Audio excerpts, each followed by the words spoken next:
All right, we're on. Okay, so good evening and welcome to CanHammer, your stop for Warhammer 40k and a little bit of AOS from the Great White North. As usual, I'm your host Chris, and I'm joined from Ottawa by my co-host, Logan. That's at One Plus Logan on Twitter. and I am at CanHammer Chris on Twitter.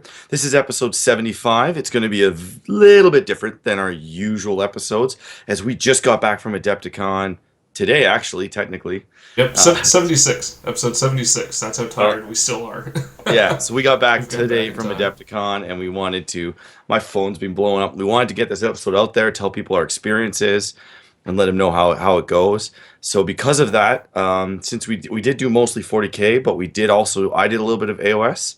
So there will be a slight amount of AOS content built in, but it should be good because I think what I have to say might surprise some people. So with that, I guess we're gonna go straight into the news from the con. I guess you could say, like, we're not gonna worry about the mainstream stuff. We're just kind of gonna go over some of the rumors we heard at the con. So the first thing was that GW is getting involved with Yeah. stuff, and I know we've been talking about this, but they were at the con and they were letting drop some spoilers about their campaign packs. And so what we heard was that the new tank event is going to be more than just buy a tank, go in and have a mega battle. It's going to be more of a long-term, several-part campaign series. It's going to be really good to get new people into it and get people out there playing games. Yep. We've also heard that GW is doing tournament coverage now. I don't know if that's for White Dwarf or if that's just for their website or YouTube channel, but Oh. they are going to start attending events. So the Yep. South Coast GT is going to be one of the first AOS events I think covered. Nice. There were definitely a couple GW guys at Adepticon. Um, One of them, I think, an ex GW employee actually. I'm not sure. Anyway, 10-year vet of GW was the guy that actually introduced the teams event starting on Saturday, which was pretty awesome because he came over and complimented our army. I was Yeah. pretty happy about that. Yeah, and then That's pretty another cool. thing was there was Age of Sigmar boxes given as prizes at the 40K tournament, sponsored by GW. So, Yeah, you know, they tons of the raffle prizes too was stuff that GW had given the event. It was amazing. yeah. So, I harped on this a little bit. New CEO about a year and a half, 2 years ago. We're just starting to see the effects of the management change. I do believe there's a new North American director as well, so that could be part of it. We don't want to give credit where we don't know who did that, but it's definitely happening. This is starting to remind me of maybe I think back in fourth edition when you could actually see GW prizes and staff at major events. So Well, one of the guys, just while we're on this note, one of the guys I played against is actually is a GW staffer, and mentioned that he actually used to work with the guy that runs the company now, the new CEO.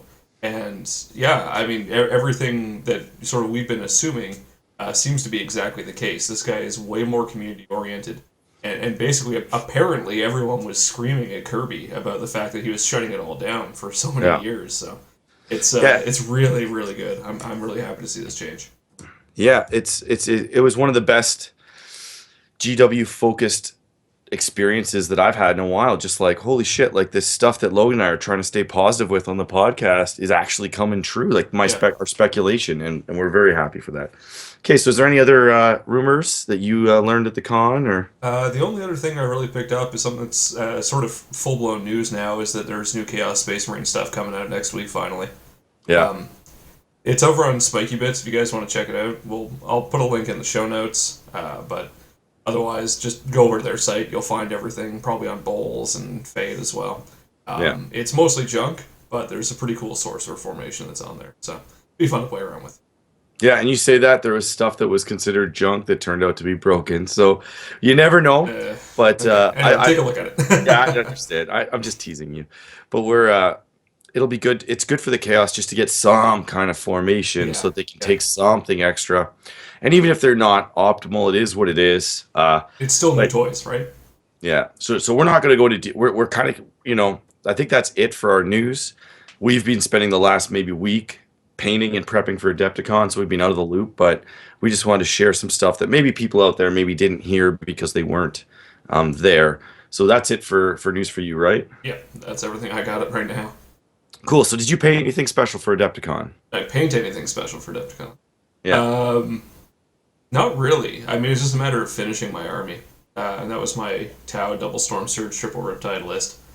But, sort of the fact that I didn't paint anything special led me to do some of the hobby seminars I did. I don't think ever in my hobby career have I been more inspired to actually make my stuff look good than I am now. Yeah. Yeah, well, we're going to talk about that because Yes, we Logan are. attended some excellent, actually, we both attended some excellent seminars. So I actually did a lot. So I've been talking a lot about getting my Stormcast work done. I did finish. So I finished 1,250 points. I got my unit of 7 Judicators done, 10 Retributors, my Knight Velexor, 2 Emperor Battle Wizards, and I got a Gryph-hound and 2 units of Liberators with the shield and hammer because, hey, why not? So I painted all that the last couple weeks. I've been, I sound pretty hoarse, but it's because I've been painting and playing like a madman. Yeah, it's been It a was nice. long weekend. Yeah. So I did the red. The red was about 5 or 6 layers. The gold trim, which is more yellow, was 5 or 6 layers, and then the metal would have been 4. So it was a lot of work went into that. We did custom bases, 3D bases. So we used putty to make hilly and kind of rough effects on the base, as well as stones and tufts and things like that. So the army turned out pretty nice. I'm very happy with it. I also did some cheesy additions to my Eldar for the Adepticon. I painted up a Sonic Lance Lynx, magnetized the guns on my Lynx as well, because I had the Pulsar, and because the Sonic Lance is banned in ITC. So I was like, well, I want to take it because I'll never get to take it again. So I ended up breaking off my Pulsar and magnetizing and painting up the Sonic Lance bit, which is, I feel really dirty now after the fact, but it was so worth it. Uh, I did my 3 Hornets, and I think I took a little bit. I enjoyed painting the Hornets and the Lynx, so I took a little bit extra time on them after painting all the infantry in my Eldar, and I'm so happy with the way they turned out. I'm actually in love with the way the Hornets turned out. I'm really pleased with them. They're gorgeous models. Yeah, they look nice. Forge World did an excellent job designing them, and yeah, so they're a joy to paint. And so that's what I did in hobby, getting ready for it. We also had tons of administrative stuff that we'll try to talk about for each tournament, the admin stuff that goes on to getting maximum points or to helping us, because I've been to Adepticon 6 times now, and there's a lot of things that we do that a lot of people don't do that might help you. So I'll try to bring that up later for the given tournaments. So that's it for hobby. So I guess we're going to go right into upcoming events. We're purposely keeping the admins part short this week, but upcoming events: Capital City Bloodbath, which is a GT that Logan, myself, Andrew, and Jason Sparks all run in Ottawa, Ontario in August. It's a few weeks prior to the Nova Open, Well, sadly, it's but three days prior. nope, 2 weeks. Did they 2 weeks. reschedule Nova? No, I looked at the Nova. I think that was a missed typo on one of the. It is apparently Okay. Nova's 2 weeks later. Oh, that's good then. That's really good actually. That's really good for us and our friends that are doing both. Yeah, yeah.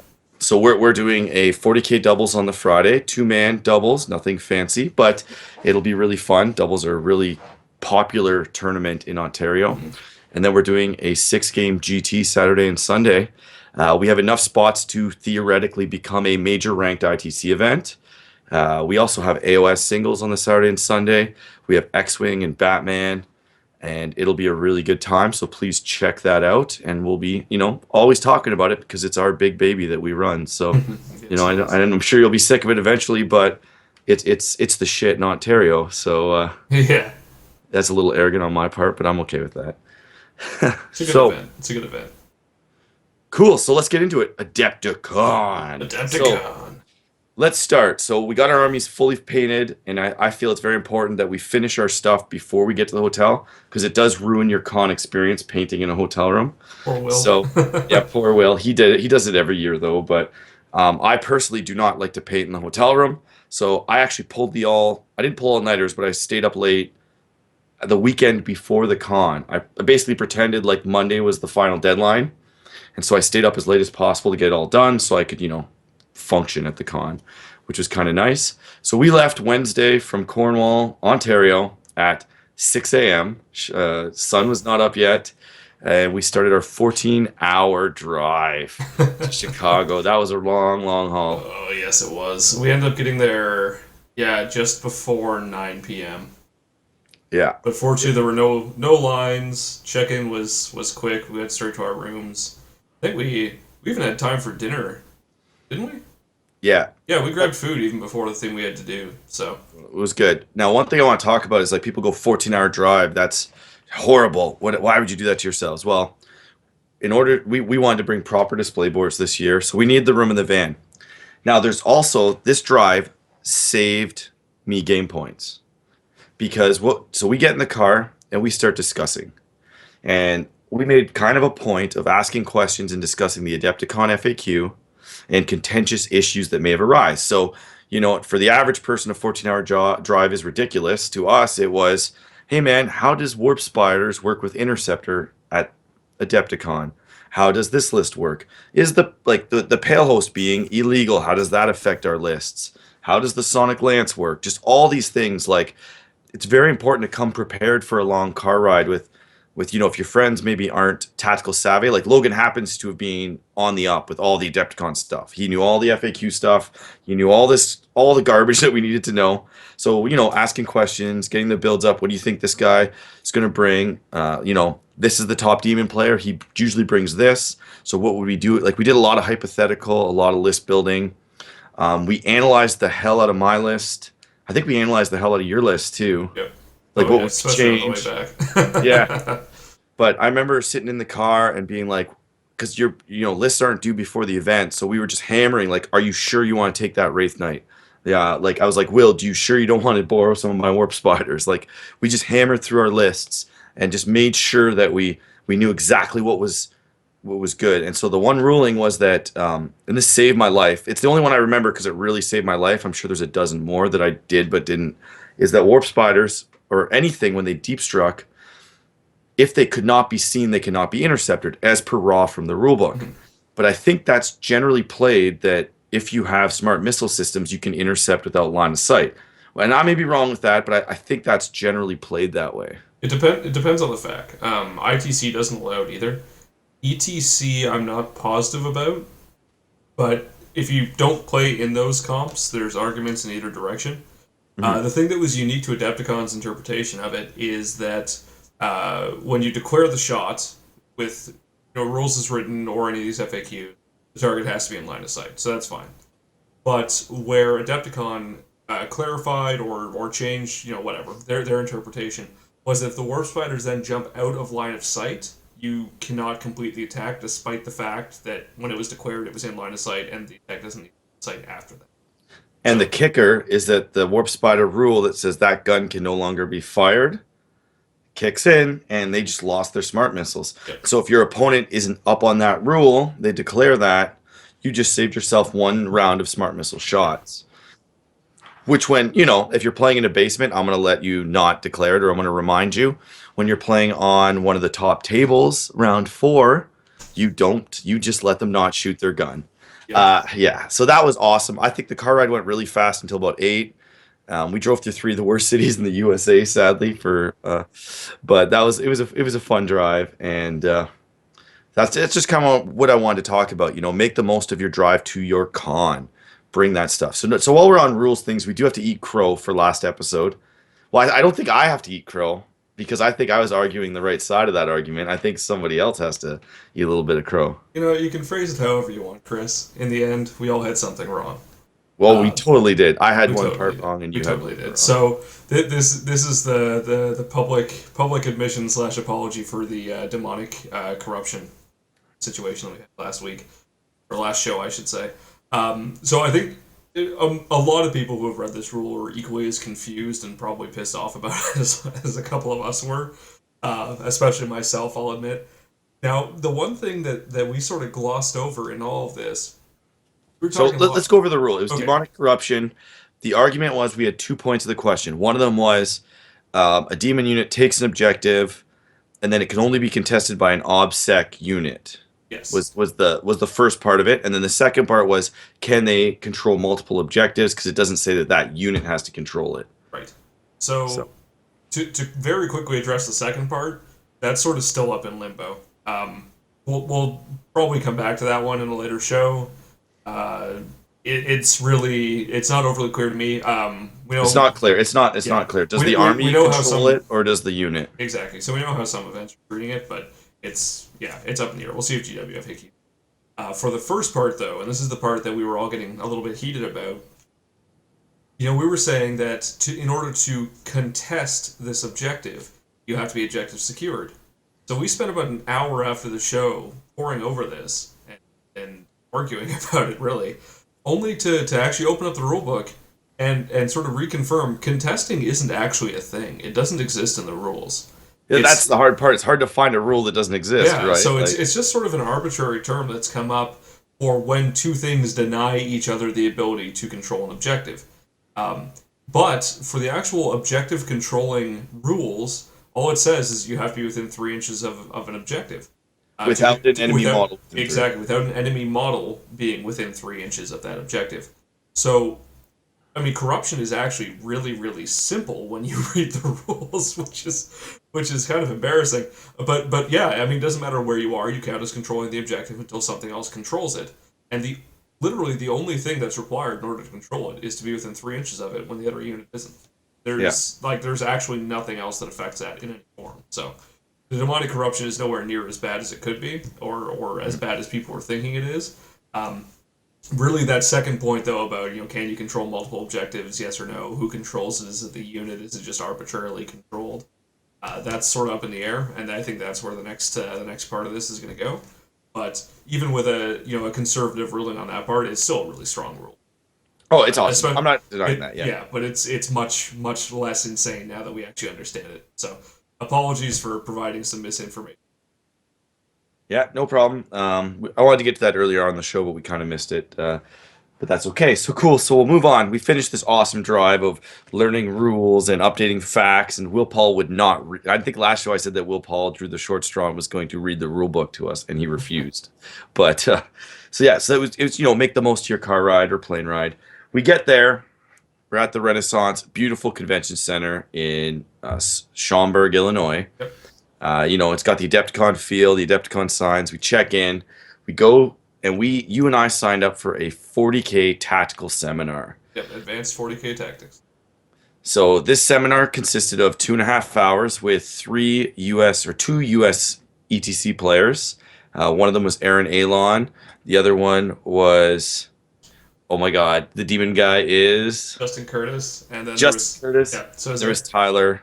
Tyler DeVries. So it was Aaron Leon, Tyler DeVries, and Justin Curtis, which was a really, really good combination of folks. I mean, these are all guys who have done incredibly well in every format they've played in, whether it's been ITC or Uncomped or Nova or what have you. I mean, things are a bit more standardized now than they were 2 or 3 years ago, but these are absolutely top notch players. So Yeah. So it started off. It was an hour and a half of them going over the 3 phases of the game. So they started at the movement phase. Like, this is how to get or it was more the pregame. This is how to get the most out of your deployment. They went over null deploying. They went over beta strike and alpha strike. And so for those that don't know, alpha strike is when you put everything on the board and you try to kill as much as possible. There's lots of factors that affect that. We could do our own podcast on how Logan and I alpha strike, or if we do. Beta strike is when you theoretically hide or reserve stuff and you get second turn. You let the other guy shoot nothing, and then you beta strike him. You hit him turn 2, and you destroy all his toys. Yep. So that's my favorite. I really like the beta strike. I think it's the safest way to play the game right now. But they went over that, and then they start with deployment. How to deploy your models. Some of it was standard stuff, some of it was advanced stuff, but it was good to kind of hear what other people from other gaming groups were doing. Any comments on that, Logan? Or? yeah, I think that was the biggest thing. I mean, a lot of the information we talked about was strategies for how to roll your psychic powers for pre-game. What you need to consider when you're doing list building. Stuff that we've done podcasts on before. So if you're not necessarily so seasoned on the competitive side, it was absolutely invaluable information. But I think you hit the nail on the head for you and I. I didn't walk out of the first little bit of it having necessarily learned anything. Yeah. But it was fantastic to hear that perspective on it. It's sort of it's It just confirms what you do as well. exactly. Like It's I do some of the tactics they said. Like one of them was this is an old fifth edition thing, right? Where you can use rhinos and tanks to like sniper characters, yeah, right? Rhino No, sniping. I can only see your one character with the last cannon or grav cannon. He's dead, done, right? Exactly, And I exactly. was like, well, I've done that before, but it's nice to be like, oh, that's still relevant, and I'm not like, it just confirms it, right? Yeah, and that was great. And then the last hour of it was all Q&A stuff, which was pretty good. There were people there of all skill levels. There was the guy that I think got best general in the Young Bloods tournament. Kid couldn't have been 14 or but he was there. 13 even, yeah. Yeah, he was asking great questions. Chris and I were shooting out questions and sort of Yeah, we caught him asked off the most guard a little bit. questions. Yeah. Yeah, Like, 'cause I asked some really gamey stuff, right? Like, we had an argument before, like, with all these Eldar players, and I'm one of them. So I used to always think that, not think that, but this was maybe a fifth edition thing. But if you called something impassable, you could not put jump infantry on top of it, and that's just how we used to play. And so I went to all these events, and if we called it impassable, out of common courtesy, because I knew I could put bikes on top of it, and you could never charge me, but I would never do that. Just I don't know why. I just never did it. I never felt the need to. And then I had two games back to back where that was done to me, and I was playing non-Eldar armies, so it mattered. And I wanted to ask them. I said, guys, like, what do you do if you go to a board and you have Eldar or jump pack troops, and your opponent goes, and you go, this is impassable, and they go, yeah, but you can't jump on top of it, right?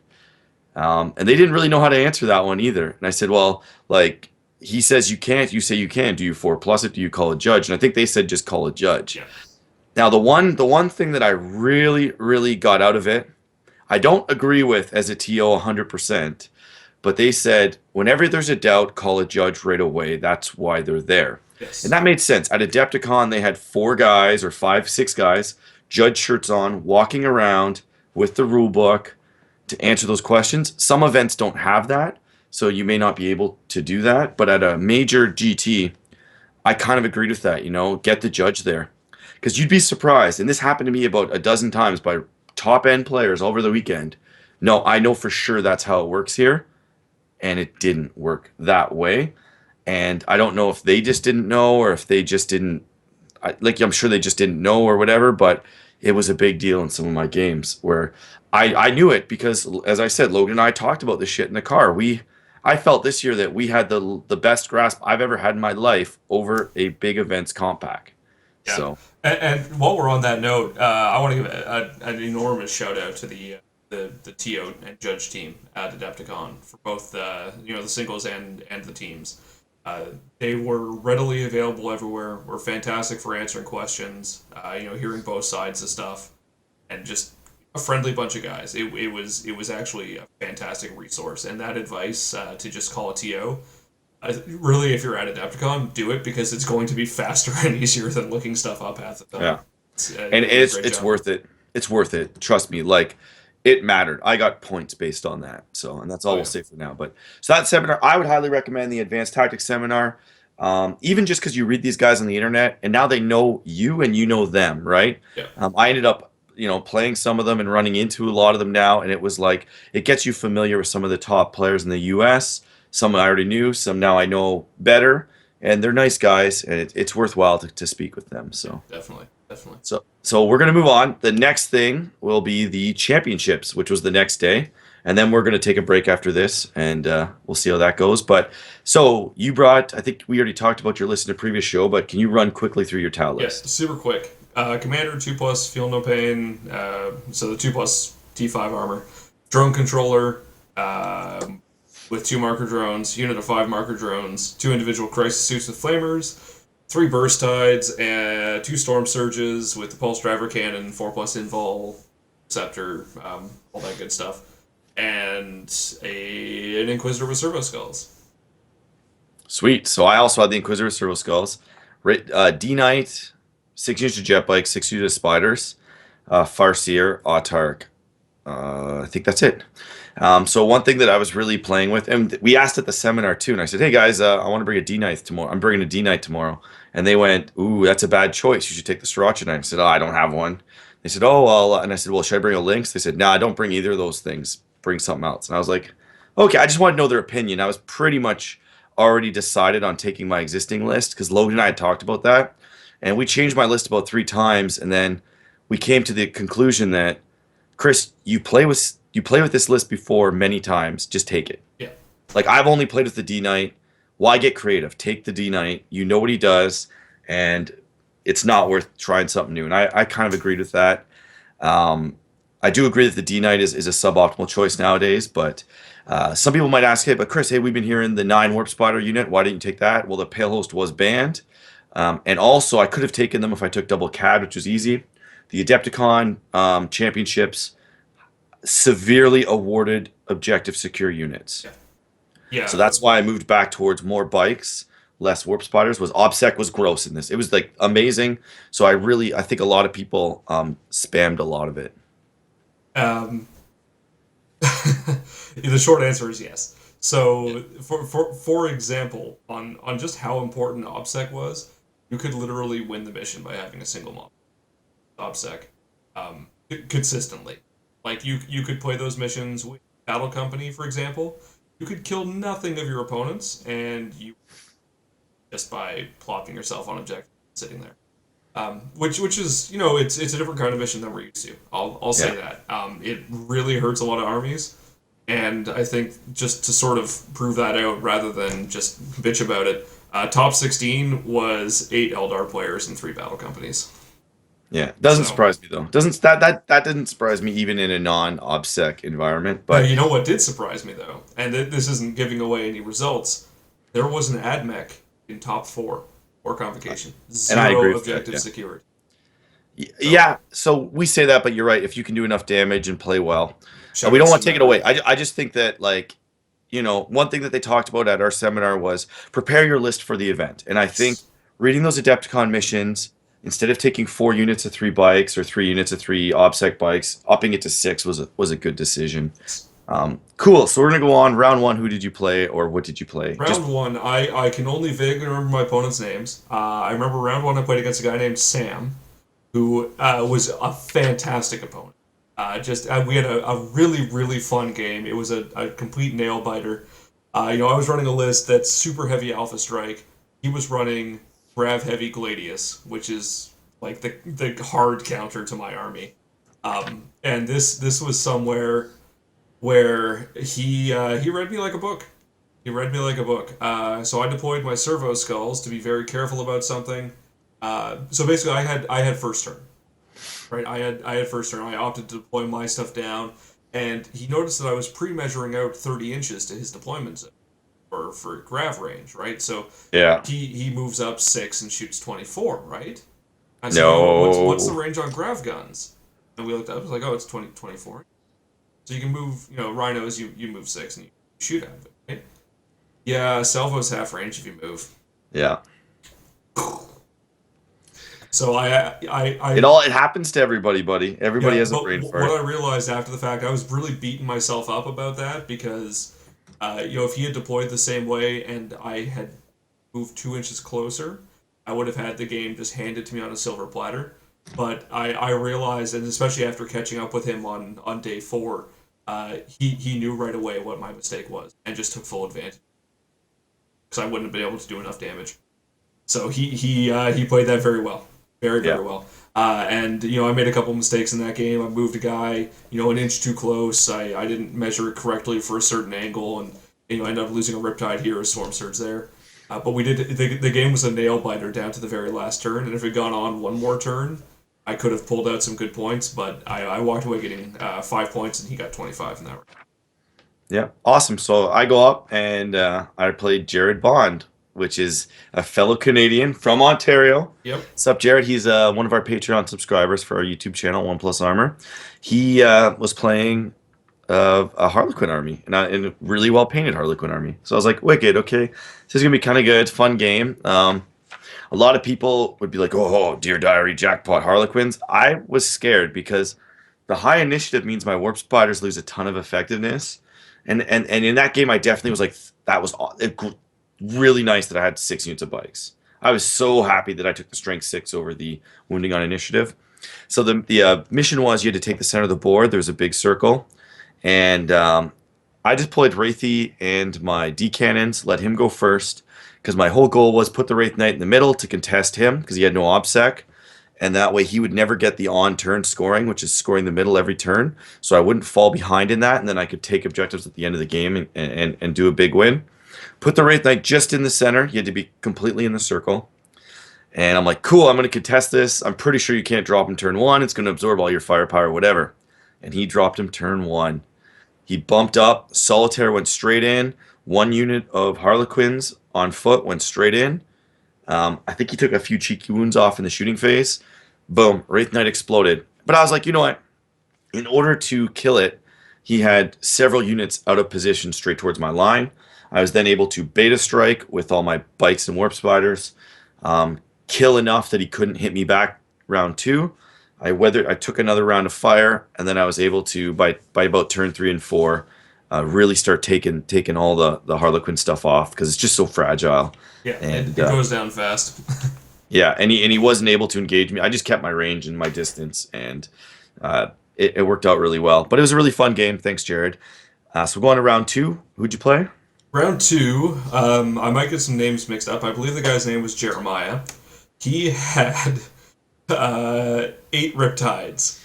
Ooh, I Yeah, thought I saw that and I was like, that's awesome. I saw the list on the table and I was really confused. Like, what the hell is this? Why do you have so many Riptides? Where's the rest of your army? It was 8 Riptides and Drone Net.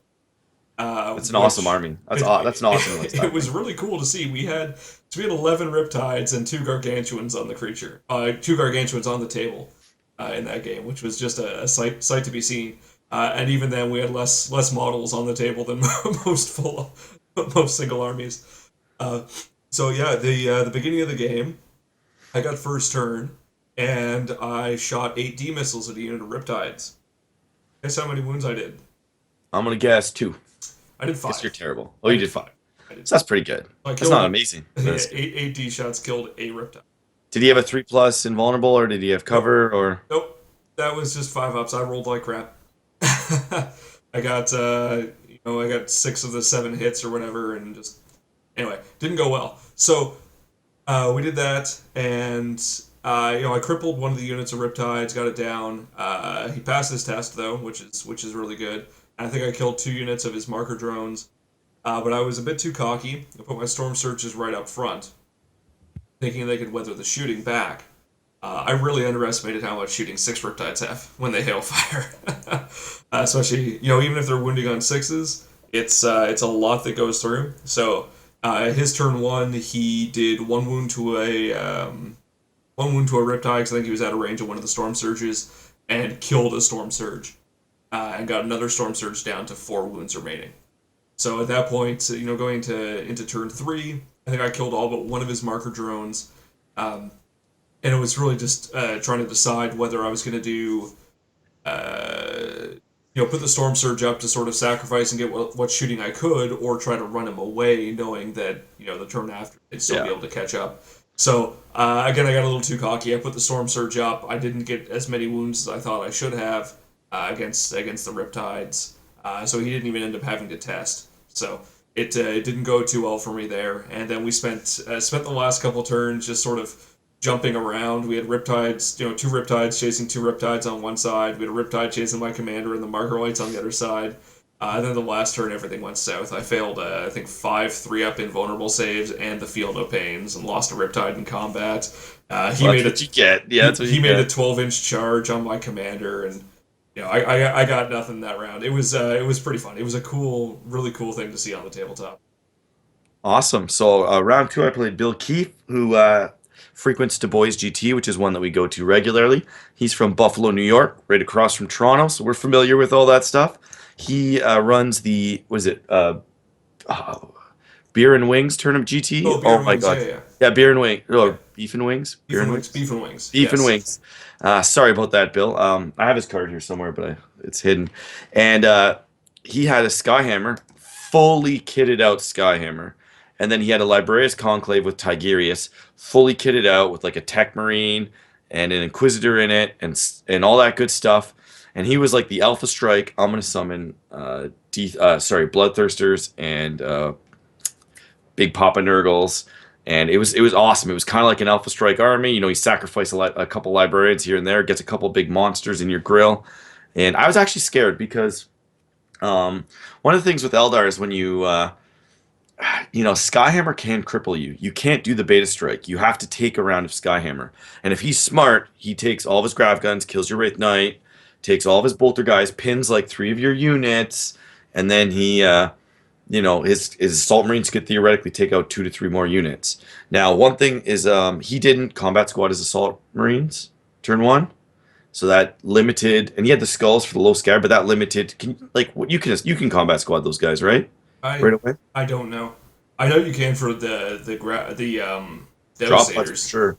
Yeah, I Yeah, have no idea about Assault Marines, I'm pretty honestly. sure you can for 10. If somebody in the chat knows that, I'm sure you can do it and they all scatter, but he didn't do that. He brought them in his 10-man units, and I was like, ooh, I think you should combat squad, but I didn't say anything, right? Because it's a tournament.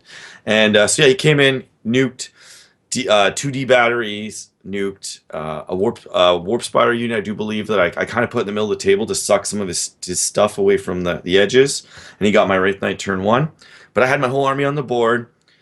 My returning fire basically eliminated the Skyhammer minus the Assault Marines. I was able to redeploy. Um, yeah, so Yoshi says yes, you can, which is what I thought you could. I just didn't understand why he didn't do it. Nothing against him. I was like, whoa, that's just more Eldar units you could have killed. Hmm. But anyway, so I split up, just took out the Skyhammer. The Papa Nurgles had to stay in cover the second when he summoned them, the second they left, I shoot them. And I just went mad for objectives. Deep struck. Actually, I did deep strike 2 units of warp spiders, and they went after Tigerius and just murdered him. And Yes, they do. it went really well for me. So after round two, I'm sitting on 2 perfect wins.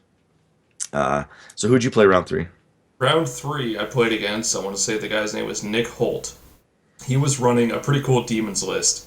It was demons and chaos space marines. He had a Mauler fiend, a soul grinder, 19 seekers with a herald on a or Slanesh steed, 2 units of 11 pink horrors, Fate Weaver, and Bellicor. And this was the mission where there were the two ongoing, progressive objective points in the center of the board, and then 4 objectives around the corners that were there for endgame. Uh, and he started out. I don't think he knew what storm surges did. I'm like, yeah, they're gargantuan creatures. They have all these rules. Whenever we start games, I always ask my opponents if they have any questions, and I'll walk through the list with them, explain whatever. But he put his seekers right up. Like he invised them, he grimoired them. I was like, okay, that's reasonable. I definitely can't really shoot at them. Hmm. So I'm going to move my storm surges up. I'm going to fire everything at Bellicor, including my Riptides, and 1 burst cannon into the seekers, and then I'm going to go stomp on them. So Bellicor died turn one, and so did 3/4 of the seeker unit to Oh my stomps. God! Because you Wow. don't roll to hit, right? They've only Yeah. got a 5-up save. You wound them on twos. Tons of them died. He lost. I think I killed like 8 or 9. He lost another 7 to combat res. And then the following turn, we got Fate Weaver down to 1 wound, so he flew off the board. And I sixed off his Herald, and the rest of the unit crumbled. And from there on, it was just killing whatever came in through the either the portal glyph or whatever. There's no kill points, but a lot of people really underestimate how easy it is for Tau to kill something that even has like a 3-up invul save that rerolls ones. This way to fire every 6 wounds. Actually, I guess technically 5.5 wounds.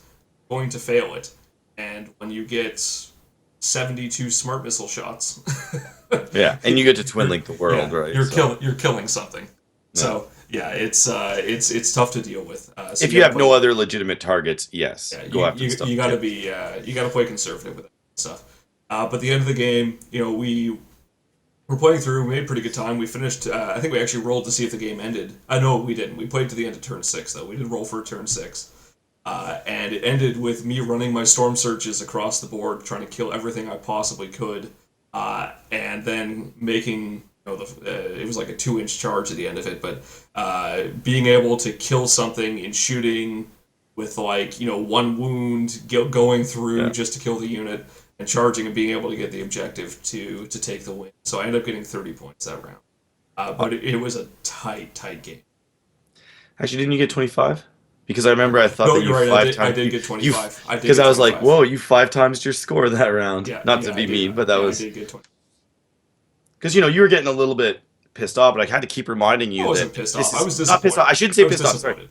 you were disappointed in your performance, and I kept saying, just remember, this is Adepticon. This is not a store tournament in Ottawa. Like Yeah, there's 150 guys that are going to win. yeah. So you're going to draw battle companies. You're going to draw the hard list. That's what I was. I didn't mean to say what I just said, but you know what I mean. I Yeah, wanted to yeah, be yeah. like, you. This is not what we're accustomed to playing with Oh, for against. sure, for sure. And this is not to knock anybody that comes to our local events by any stretch, but it's a different world at events like this. I played against, like, apart from maybe underestimating certain things, like I underestimated eight Riptides, this other guy underestimated Stomps. I played against no one in any event who was not a very Yeah. So you have to think too. This is a Thursday. yeah, Only the real gamers are there on a Thursday playing. You know what I mean? Like yep, this is so not that the Ottawa gamers, they're real, they're good, and I get my ass kicked a lot, but it's just like these GTs, people go with a different mentality. Like in Ottawa, you make a mistake, I make a mistake, we just let each other take it back. But yep. this was serious. Nobody let you take anything back, which is fine, and that's normal. But it is what it is. So game three, I forget my opponent's name. It's just sad because he was an awesome bloke. I didn't write it down. He had two Wraith Knights and three Riptides, a Void Shield Generator, 5 or 6 units of Scatter Bikes, Ooh. and a Farseer, I do believe. It was a nasty list, and he was on 60 points. I was on 60 points. So it's about time that I play a nasty friggin' list. So there's one big ruin in his. I placed a big walled piece of terrain in the middle of the board. There was two objectives in the middle that you had to score round by round, and then it was at the end of the game. What was it? Take It was the four corners. yeah, four cornered objectives.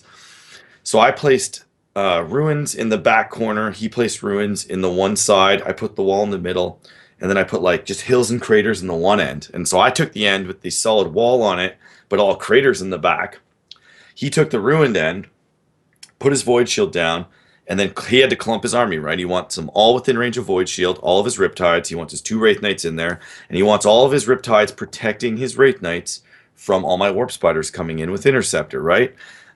So he kind of clumped it, and there's two big buildings in his zone, and I was like, I want that. I know it sounds weird. You're like, why did you give him two big pieces of ruin in his zone? And I was like, well, I can hide my warp spiders now. So I rolled on Eldar Warlord traits because I was trying to get outflank, which you get scout D3 units. So I wanted the outflank. I ended up getting all units within 12 inches of your Warlord don't scatter. So I put my Warlord, who is my autarch, on the board, out of the line of sight. I put a couple D cannons, null deployed the rest. Everything in deep strike. He goes first, kills like one D cannon. The unit makes failed its leadership, ran out of terrain, whatever. And then he did a couple wounds to some other D cannons, and I had a warp spider unit also hidden behind like a big dumpster thing, like it was a big cube, uh, and so I was pretty much safe. His turn one didn't go so well, and then I bumped up my autarch and I flew him in the one corner behind a wall. He can't be shot. Preparing for turn two. I also deep struck my wraith knight, and so I kind of just counter battery run my batteries up to the wall, throw up my warp spider unit on an objective, so I'll get one or two. He kind of stayed back, because he's scared of what I'm going to do to him. He doesn't want to get within D battery range, which are covering the two middle objectives. And then he shoots, does some stuff. Then turn two, I have a 2+ to come in. Wraith Knight comes in. All my warp spiders come in. Nobody scatters. Lands in ruins, behind terrain, whatever if I needed to. No interceptor. All my bikes come in. My bikes basically that were on the board get rid of his void shields. My Wraith Knight D's off one of his Wraith Knights. My spiders nail one of his Wraith Knights. I happened to D off the wrong Wraith Knight because I had to mark and kill the purple one, but I went after the red one because all my warp spiders were closer to the purple one. So I was kind of hedging my bets. Take him off. He couldn't get any interceptor in, and I actually used his own void shield generator to hide my warp spiders behind. Um, Nice. and then he countered, charged, countered, and it was just a bloody grind fest of warp spiders jumping around. His bikes came in, shot me. My bikes came in, my stuff's on objective. Turn five, he did the spread around. I think we went to turn 6. I then took off all his toys, but the one thing I couldn't get was his Wraith Knight, which meant that I missed an objective and I only got 25 points. But he told me it was one of the best games he's had, Eldar on Eldar, and I would agree with him. It was so much fun, and I felt, my list did trump his list just because I had so much experience playing you with your Riptides, and I Yeah, think a yeah. lot of people underestimated that. Logan and I play all the time, so Riptides don't scare me because, well, they do scare me. It's just that You know how to deal with them. I know how to deal with them, and if they kill me, they kill me, but I know what to do, right? Yeah. So that was I was basically 8 points off perfect at this point. I got a 22 out of 30. So your turn for your game 4, which is the Game final four. game. Yeah, so I cannot remember my opponent's name, which is a damn shame because we had what I hope was a really fun game for him. I had a blast. It was constant laughs back and forth. But so let's just say he was running a Thunderwolf Cav sort of star, and I seized. Ooh, Yeah, that game was basically over. that sucks for him. Yeah, we played it Seasons, out. you got to plan for the seas, man. Seas is a part of the game. Yeah, we played it out. We were just shooting the shit and having some beers for most of it. And I discovered this amazing thing you can get in the U.S., which is a package that has a beef jerky stick and a giant stick of cheese in it. Yeah, yeah. Yeah, it's delicious. His buddies were handing them out along with some beer, so that was good. But yeah, we had a pretty fun game. But yeah, turn 1 saw me D off his knight, kill a whole, I think like 3 of his Thunderwolf Cav, one of his Iron Priests. Turn 2, his 2 units of Wolfen come in. They all die to Interceptor except for one. Charges a Riptide the next turn and dies. Yeah, then the rest of it was just me sort of mopping things up with the Storm Surges, stomping stuff off. Because they can't really get hurt that much, right? Only a third of the wounds you do ever get through, and they're fearless, so it's not really going anywhere fast. And then after that, his goal was just to drink beer as fast as he could and It's a good purposely goal. make it so I can't table him. That's So a he good goal. just spent the whole time running away. So we had fun. I got max points in that round. But I mean, neither of us were gunning for the top 16 at that point, so it was just having fun. That's awesome. So I played Tyler, he was in our instructor in our advanced tactical seminar. He is the Um, coach for the USETC team this year. uh, I don't know. I think he's a coach prospect or a coach. I'm not sure. I know that he's made top 16 at several other events. Yes, he Is that true? is. Yeah. Yeah, yeah. He's a high rank player. Was So last year anyway. yeah, he wasn't familiar to me, but I know that he's a top player. And of course, he taught our seminar, so I kind of knew. Well, I'm like, this is gonna be rough. So we go up there. I make him go first. He put 3 Riptides on the board. I placed a big piece of terrain in the middle. This is where that rule came into account, where I knew that Interceptor couldn't hurt my Warp Spires if I jumped at a line of sight. So he had his 3 Riptides on, and I put, my D cannons. I put my Wraith Knight because I said, you know what, a Wraith Knight theoretically should kill a Riptide turn 1. Right? It's pretty good odds, I think. Right? Maybe a bit shy, but and then even if I cripple one, my Warp Spiders come in. I got lucky. I D'd off a Riptide, advanced up. I had Stealth Ruins as well, so I had a lot of my stuff in Ruins. He couldn't touch me. He null deployed everything else. Turn 2, he brings his stuff in, but stays out of range and hides and takes cover because he has to. Because I got 6 units of deep striking spiders. He's got 2. I deployed my Autarch on the board in my D batteries too, to keep his spiders away. Hmm. But I don't think he is familiar with how good an Autarch is at killing warp spiders. You took the laser lance on yours, right? I took the laser lance, and I did not take the banshee mask. And yeah, so I D'd off the one guy, and then turn 2, I D'd off the next one. Um, my Autarch goes in, charges the one warp spider unit that he was harassing me with. I circled the other warp spider unit, so there was terrain with like walls and stuff, and I put my bikes that came on the board and I blocked them so that there was no possible way to move his unit out of line of sight. And then I shot him with like 3 units of bikes, and it was really awesome. So yeah, so somebody just asked in the chat, did we set up terrain? Yes, we set up our own terrain, so you were able to take turns and set it up how you wanted to. Yeah, it's But 6 to 7 very large pieces of terrain. yeah. So I really did. Because I played with 9 warp spiders. I was like, I know how to deal with these, and I just took off his 2 units of warp spiders. My other warp spiders came in on the center because they were like immune to dangerous for the most part, I do believe. And then because there was also a forest there, so some of them lost in that. Took out his other Riptide. It was 6 objectives, and you had to score them turn by turn. I held 4 of them the whole game. I held all 4 of them, and he stayed back in a corner because I had basically just crippled his army. And he kind of chilled back on 2 of them. So he got 2, I got 4. He got 2, I got 4. Last round, he comes out, and it would have been like a 28. It was still a really big victory to me, but he had contested 2, so it would have been like the end of the game. It was a lot of points for these things. And then it went on to turn 6, and it was over. And then he conceded.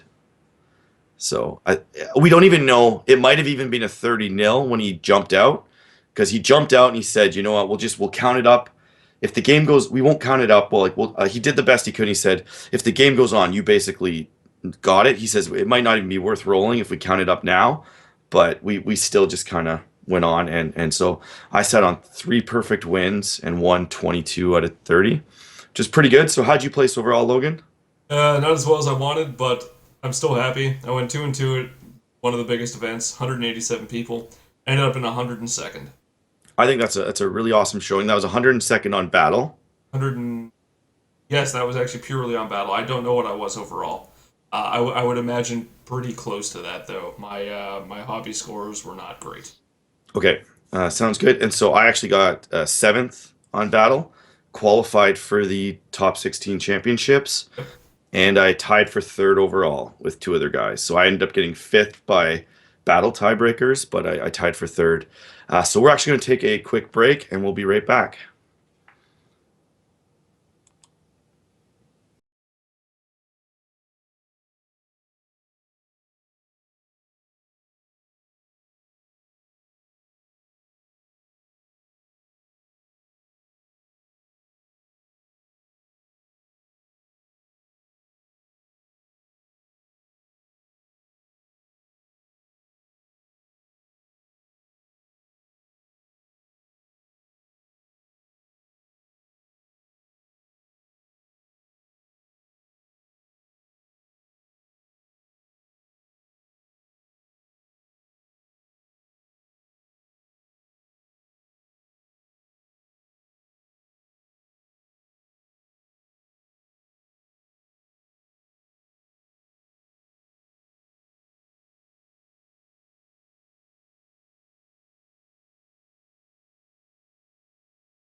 Okay, so now we're back and we're going to go on. So that was Thursday. Now we're on to the Friday. First thing, I have to give a shout out to my buddy Bubbles, Christian from Toronto.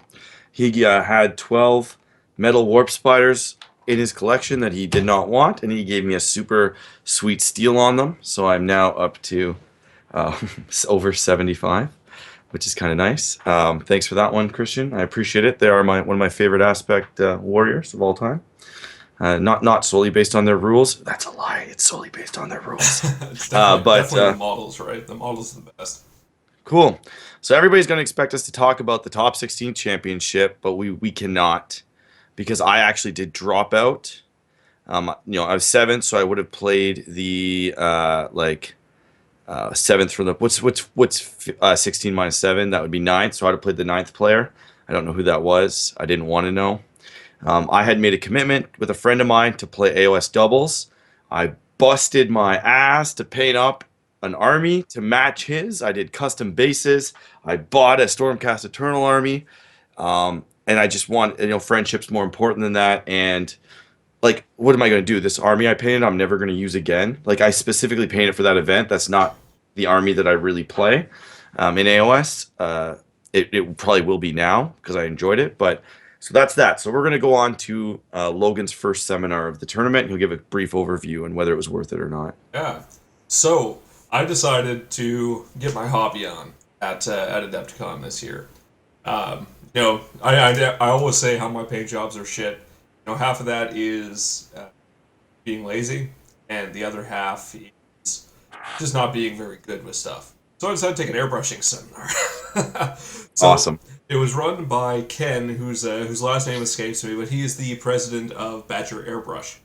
So went in. It was basically 2.5 hour seminar about how to pick the right airbrush, what all the parts are, how it all works together. What does the angle on the needle mean versus the size of the nozzle.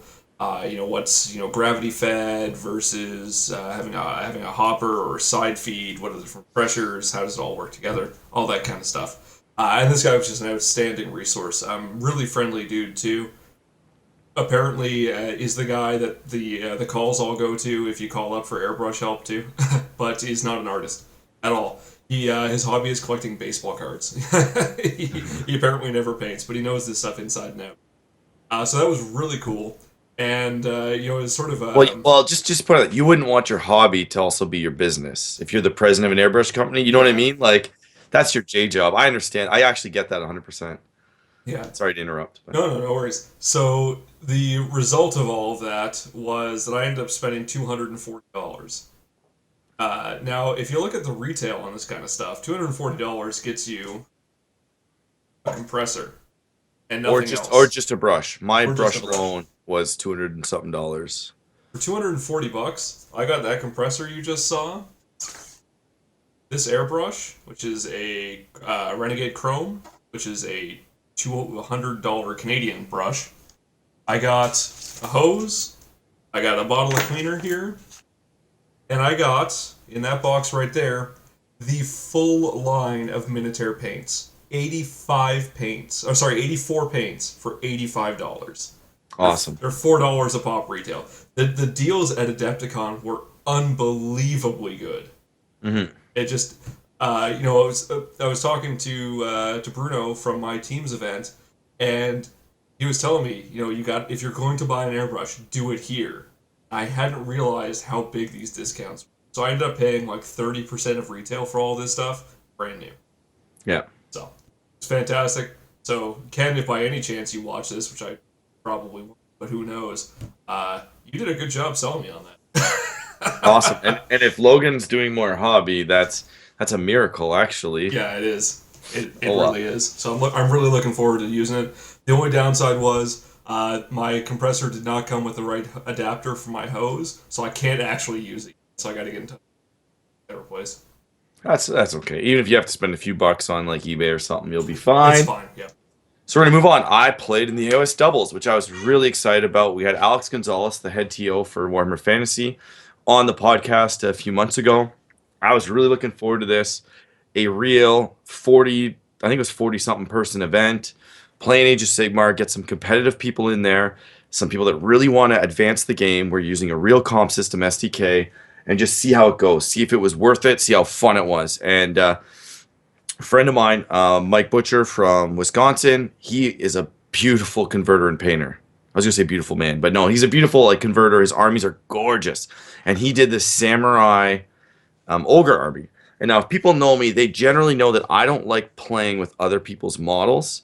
So, like, if I'm going to go to a doubles event, I'm not just going to use your models to win best painted for you. Like, I am the type of person that wants to play with my own toys and I want to contribute. So I said, well, I'm not really great at converting, but the only army that would match that I thought would be Stormcast. And I could take his accent color and make that my main color and then and do like matching bases, and we should have a good shot at theme, right? So one thing too is a lot of these events, especially doubles events, include a lot of hobby points. So Mike did custom objective and wound markers. We had a fluff story. If you go on my Twitter at CanHammer Chris, you can see pictures of our display, pictures of our fluff. We did all that stuff. All of our bases matched. We did a full-on display board. Well, Mike did the display board, but I thought our army looked really, really good.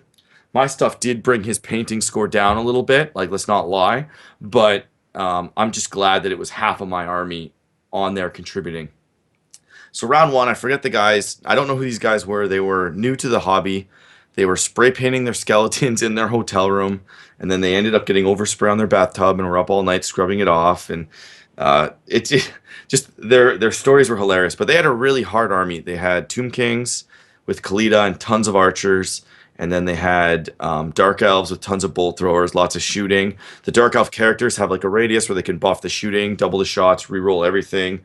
And so I go, turn one, I go, Mike, man, we're going to get shot. I'm going to use my teleport bomb. I'm going to teleport in. I'm going to kill as much as I can, try to tie up their hill while protect your guys across the board. So if anybody knows, I have to get within 3 inches of you, and I get basically an auto charge. I have to roll anything but a snake eyes, and I get an auto charge. So I shouldn't say that because I rolled snake eyes on the opening play of the opening game. My entire Retributor unit, which is about 700 points or whatever, 600 points, got shot off turn one, did basically no damage, and then our army advanced at their gun line. We played the best we could. We took tertiary and secondary. So the way it worked was you got 5, 8, or 10 for a win on the primary. You got 10 points for a secondary and 5 points for a tertiary. So that was pretty good because it allowed you to, if you were going to lose the primary, you still got like 5 points out of it. And then if you won tertiary and secondary, you actually won the round. Okay. So more ITC style stuff. Yeah, it was like basically like 40K because that's like, you don't play to kill in Age of Sigmar anymore. That's like you do not play to kill other people's models. That's not how the game works. It's all objectives.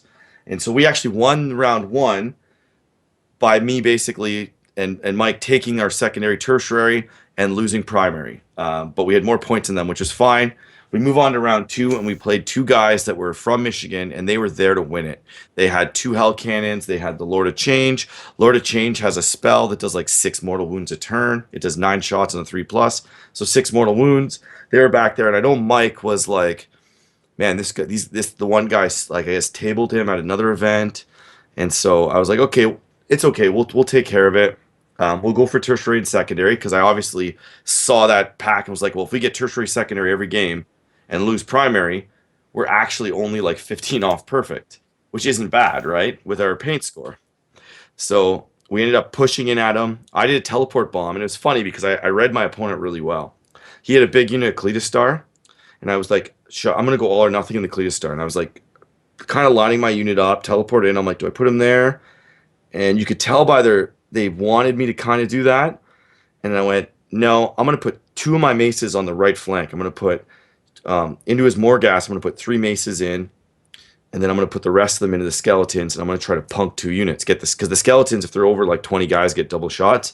So I was like, I just need to put enough guys in there to guarantee like 15 wounds or 12 wounds to get, some battle shot guys removed and mess them up a little bit.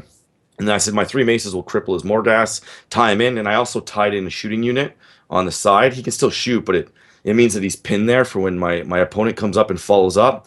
So I went up there, hit him, and totally just decimated the 2 units. Did a really nice job. Mike came up, they countered, they messed up my Retributors. And then we got another turn and we just hit him really hard again. And we ended up getting a perfect win, which was really awesome. And then last table, we played Brad Schwant from Detroit. Awesome dude. Really good at the game. Takes it seriously. And he had like the ghoul, basically, it's the standard like all ghoul army where everything buffs everything and they're amazing. Um, we basically I was like, well, Brad's a really good player. I don't want to, yeah, we'll try to draw a primary and go for the win primary, but and I said I'll go for tertiary and secondary. So he put a zombie unit that I had to kill as my secondary way back in the corner, which was also the main objective was table quarters.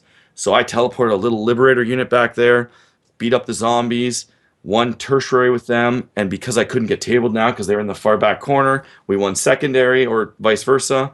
And then they also got one of those table quarters, which is a point on primary. And we ended up drawing primary. We had the most tactical game of Age of Sigmar. And I know everybody's like, "That's Chris, you're stupid. It's not tactical." Holy crap! Like there was times where it was like, "I'm gonna activate this unit in the combat phase. I'm not gonna move because if I move, I'm pulling in 3 of yours." And then he would activate and go, "Well, I'm not gonna move because then I'm just gonna lose my unit to yours." And we had stalemates for turns. Like it was what like we were literally like, "Okay, Brad." Like when we got to the end, like the combat phase, and it was Tom McClure. Sorry, Tom McClure as well was a really awesome dude. And it was like we had to sit there and we would discuss activation orders because it was so friggin' crucial and so important. And it was, oh, I can't even explain. Like we were like stressed at the end, like not in a bad way because we're all like friends, I'd assume, and we all know each other and we all get along. But it was like at the end of that, we basically agreed that was the most tactical game of Age of Sigmar we've ever seen or played in our lives. So it was awesome. We ended up pulling a tie on primary, winning secondary, winning tertiary. So we were only actually like I don't know, like 8 points off perfect. And I knew that we'd get a lot in paint and theme points because we did a lot of the extras like the stories and the display board and the objective markers and all that stuff. So it came down to the awards. They had two. They had best painted and best player voted choice. So we won player's choice best army, which I did paint Nice. half of it. So I'm going to take that, even though Mike actually won that for us because his stuff was so nice. It was half my models, so I'll gladly feel good about winning that one.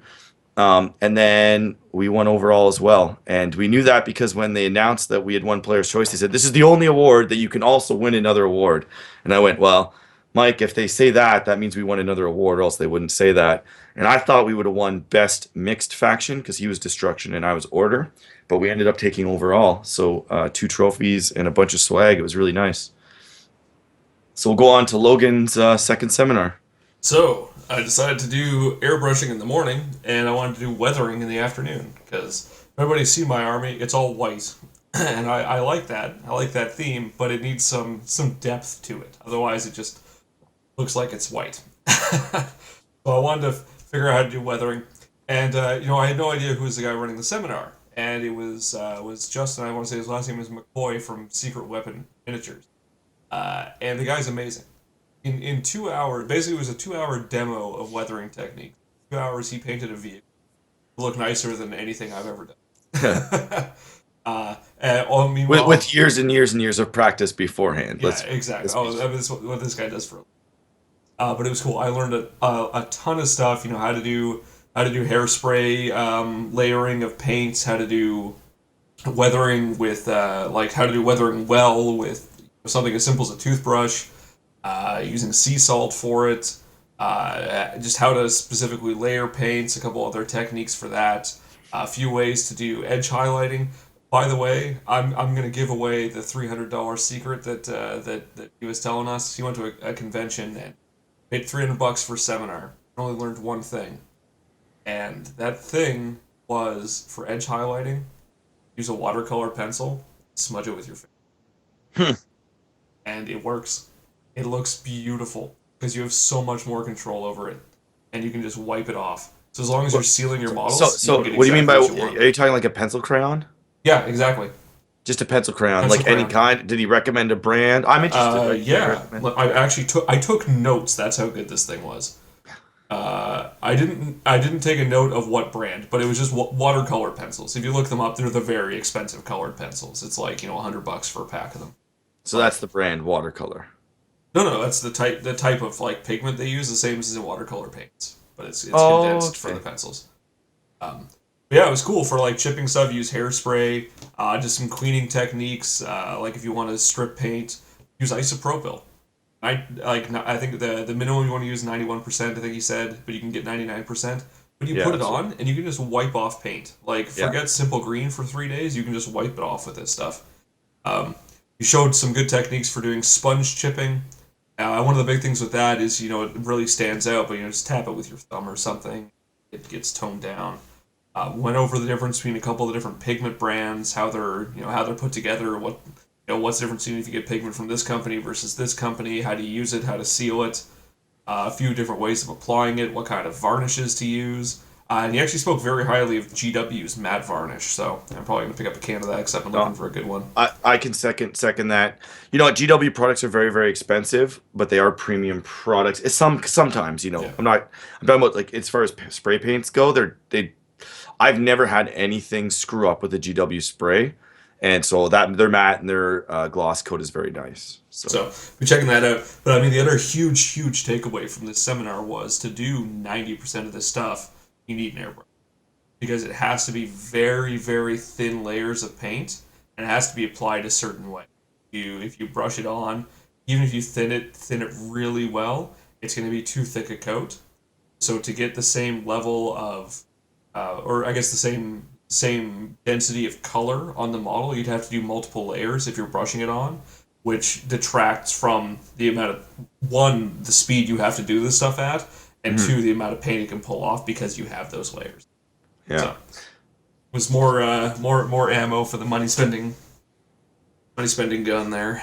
I would have loved to do more seminars at this convention. It's just I'm so committed to all these different team events and stuff that I can't do it, but I would love to one year just go to like and just do hobby seminars and up my game. Oh, You know what I mean? yeah, straight up. You could go into this event, you could play 0 games, and you would walk away. You or anyone would walk away happy. The hobby seminars, I mean, I only went to two, but they were absolutely top notch. Yeah. Awesome. Awesome. So I guess after that we'll move on to the big event of Adepticon, right? Hmm. The team event. This is the showcase event for Adepticon. This is the one that they are known for, the one that they want to be known for. This is the four-man team event. So what it is you take four guys, you make a team, and you play a series of doubles games. Now the first three, it's 5 rounds long. The first 3 rounds, you play with a different partner every turn, as assigned by the judges, like in the pairings. And then the last 2 games, you get to pick who plays who. Well, the only caveat is the Lord of War has to be your captain, and Lord of Wars always play each other. And you can only have one per team. And you only have one per team. There's lots of restrictions. Everybody takes like an allied detachment, and there's just a ton of restrictions, but it's worthwhile. So I play on a team called Sons of Scotty. We've been going for 6, I think, years now. Every year we try to do something amazing with our theme. Year one, we did Nuns with Guns, which was half sisters, half Imperial Guard. We did Pure Imperial Guard one year. We did Tau Eldar. We did Eldar last year and we got second. And then this year, we had a few people drop from our team. So it was just Will and I remaining. And we picked up 2 new players. One was Riley, who had been on there for a couple years. And then Nate, who was an upgrade to Ricky. So we paid the 10 points and got the Nate upgrade. Because Ricky Make had the some. upgrade, Stevens. Yeah, and it should be said, Ricky had some personal stuff that he couldn't do. He wants to buy a house this year, and his restaurant got moved, and blah blah blah. It was personal reasons.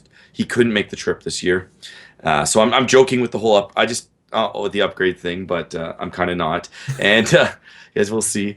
So anyway, that's what it is. So round one, basically the trick is you have to get up early, set up your armies, and you want to get a paint judge kind of early in the morning when they're fresh.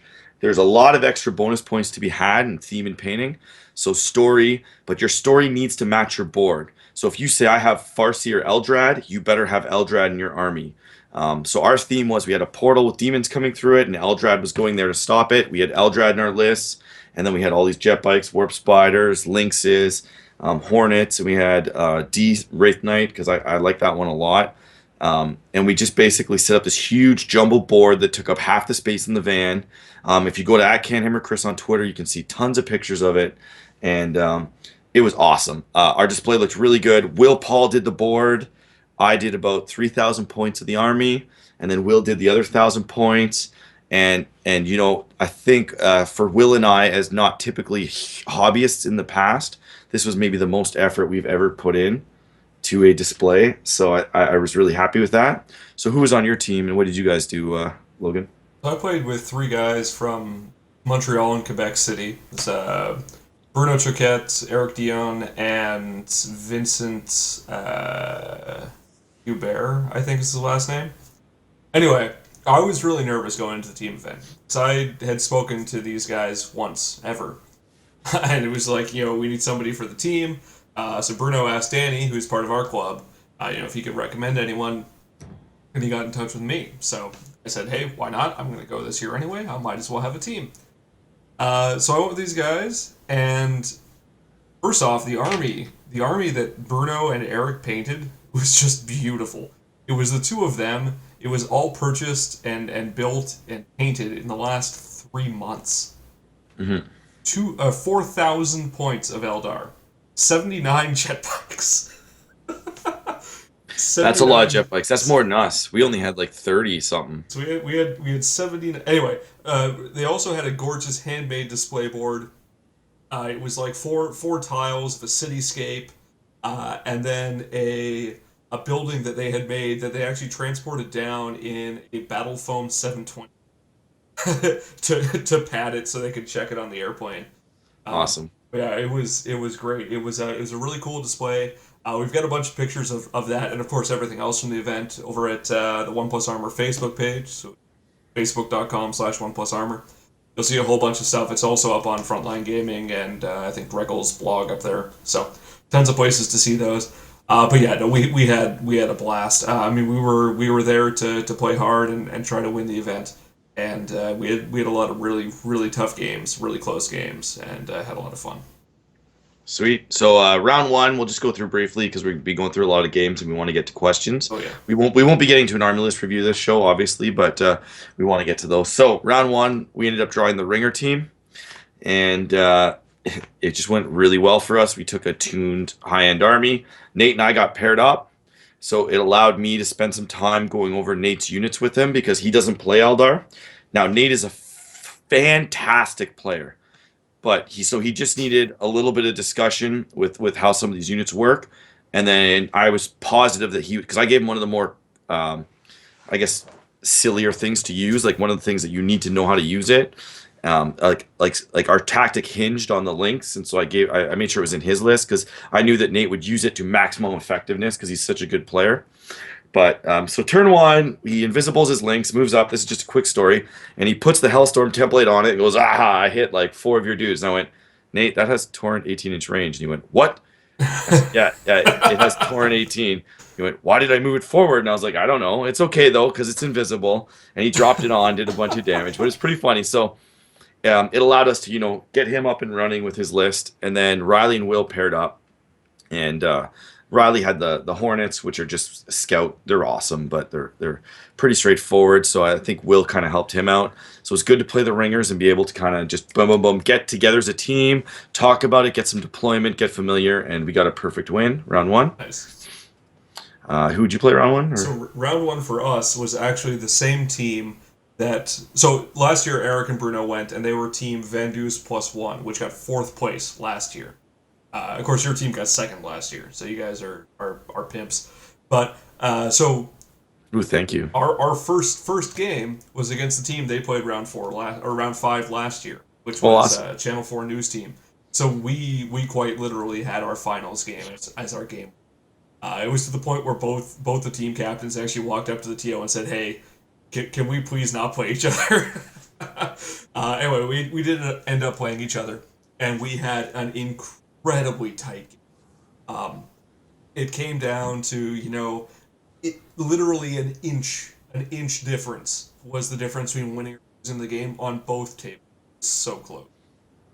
But it was ups and downs for both teams. Like there was a lot of times where you just had to step away for a minute and talk tactics, and then suddenly someone fails that leadership 9 roll or something, and just standing up and cheering, yelling at the top of your lungs. But to give you an idea of just how close it was, the scoring scale is 0 to 30 per game, same as the singles, but you have two of tables going on, right? So it's 0 to 60. Our game finished 33-27 for the That's two close. tables. It's Yeah, it close. was super close. So we had to begin Operation Submarine. But yeah, no, we had a fantastic time playing against them. It was really solid. So I look forward to seeing them again. Sweet. So round two, we pulled up. We played a White Scars, double White Scars army. I got the table without Khan. It was Riley and myself, Vanguard Strike, and yeah, they didn't outflank their bikes, and they kind of rushed at us. They tried to get as many units in our grill as possible. We shot them off. I used an invisible D battery with my Autark in it for leadership 10 to tie up. I scouted it up, and Riley's like, "Man, they're gonna get charged." I said, "That's the point." I said, "We're gonna throw all of our dice at invis on that unit, and we're gonna let him charge me." And then that takes two, maybe even three of his units out of the game for a turn. I'm leadership 10. I might be down to a 7. If I screw it, I screw it, but it's worth the shot so that we can just shoot the other half of the army. And then when they get out of that D battery, because I said, as he's going to come in, he's going to kill a few dudes. And then when he gets out of it, like later turns, it just means that I have a leadership 10 guy that's invisible in there, and we'll just tie them down and we'll just take the rest of the board off. They also had the wicked Forge World like whirlwind thing that just like was Scorpius. horrendous. Yeah, that thing is so good. I want one for my maybe future Space Marine army. And they had a the one that does the no jink autocannons, Sakaran.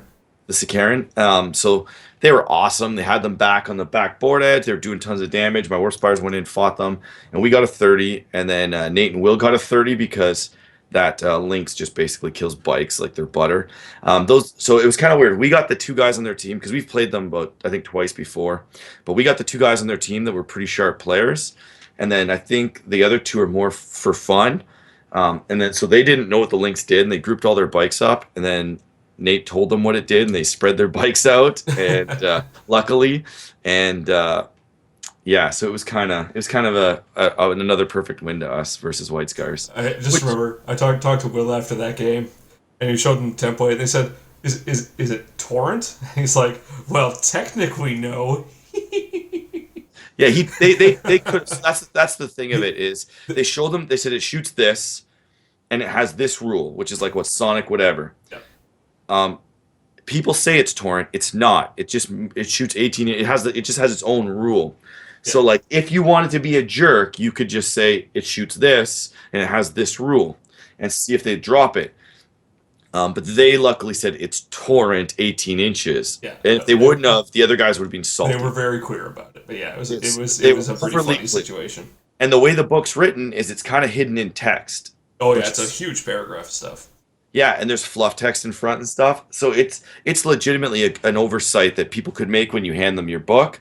So I do respect that Nate and Will told them exactly what it did and were very clear. Yeah. Because it made us look like we were actually stand-up guys. Which So cool. is debatable. It's well, It's not. It's not. You guys were great.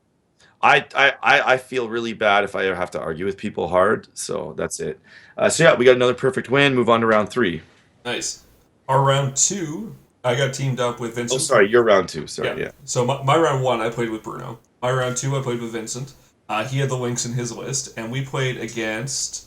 I want to say the guy's name was Aaron Simone. He was one of the guys playing for top 4 in singles. I played against his team, and it was the fire base mission, whatever it was. So there's 2 scoring zones. Both people had to be controlling both, or they'd start bleeding points. Basically, if your opponent wasn't controlling theirs, you would get points, and vice versa. And yeah, things did not go well for them. We got first turn. We blew off their unit of broadsides, and a Riptide got D'd off. And then the next turn killed another Riptide. Their Centurions scattered behind a hill. They forgot to use their doctrines. Yeah, the Hornets killed all the Centurions like effortlessly. It was not good for them. That said, just another great example of how important objective secured kind of stuff is. We couldn't close out the game. We only walked away, I think, with 27 points, not 30 for our table, and that was with them having 2 models left. Yeah. On the other table, Which means they played well and they hid them, right? Kept them alive. exactly. They made really good use of line of sight. The other table, the game looked like it was done for us, like losing on turn 2, and then they managed to pull out a 25-point win. or Awesome. 20. We got 27. They got a 22-point win. So we finished with 49 points for the round. Sweet. So our round three, which is the last round on the Saturday, we played a team. I forget their name. We've played them before several times. The one guy is an avid. He's an what's his handle on? You know him on Frontline Chat. Oh, you're playing Brett Perkins, Tomb King. Brett Perkins, Tomb King, and then we also played the guy that knocked Nick Natavati out on the championship. Yep. He got second overall, I do believe. So we played against. It's obviously they have like several really good players. They were playing double Eldar and double Tau. So Nate and Will. No, it would have been Nate and Riley played against all Riptides, like 7 or 8 of them. Yep. And then Will and I played against all like Warp Spider spam. Really tough game. We just played it really tight, really hard, did lots of stuff. Ended up getting a 30 on both tables. I Nice. looked over at one point, like Nate and Riley's game went really well. They had Eldrad and the 2 Forge World units, which is huge. And Nate and Riley are both really good players, so they were able to just kill all the Riptides. I think I told Riley before the game, those Hornets will kill one Riptide a turn if they don't go 3+, and he told me they did. It was like, Yep. you stay out of range, boom, boom, boom, boom, boom. So it went really well for us. So after day one, we were on all perfect points. And for bonus points, even though it doesn't count towards your overall score, we only missed one first blood the entire thing. So we were Nice. almost like absolutely maxed, which is pretty good. So who'd you play round three? Round three, I cannot remember the name of the team, but they were pretty fun guys. That was the team that actually had the ex-GW guy on it, or current GW guy. Anyway, GW, period. I think current GW employee, yeah. Current GW employee. Anyway, really fun game. Played against them. It was two, I want to say, double Space Marine lists. And that was the game where, so we were talking about impassable terrain earlier, right? And whether or not you can put jet bikes on it, that kind of stuff. And we were talking to our opponents, and we had a bunch of the Dust Tactics buildings on there, so the fully closed-in ones, like you've seen in some of our battle reports. And we said, do you want to just treat these as ruins? So, it's 3 inches to go up kind of thing. And we're like, no, we'll treat the base as ruins, and the buildings as impassable. And we looked over at their army like, are you sure? Because, our stuff can go on that, right? We're like, yeah. No, that's fine. We'll do it as impassable. Which is how they should be played, I think. Yeah. And we had an army with tons of jet bikes. They had 2 units of assault marines. That was the only thing that could go up there. So they were doing really pod heavy. They had CanHammer and a bunch of other pods and the Knight Lancer. So, coming in really fast towards us. So we put down 2 units of bikes, hit them right in the corner, so that worst case, if the CanHammer comes in and doesn't scatter at all, they can kill a bike unit. And we've got the other one up on the building, which is the one that we were basically trying to bait them. Mm-hmm. But they couldn't charge anything. They couldn't kill enough because we just jink. I think we had first turn as well. They had us take first turn. So we had the unit on the building was invisible. The unit on the ground had stealth or shrouded. Sorry, had shrouded. Yeah. So we had a 2+ jink and an invisible unit up on the roof, and just laid waste to everything. Then the knight comes in the next turn, and we say, you know what? Turbo boost. Other end of the table. So their army's all clumped up on the left side. Our army is now entirely over on the right side with everything coming in from reserves. Because we had reroll reserves, our warlord trait, I think. Either way, everything came in, and it was just a matter of cleaning up.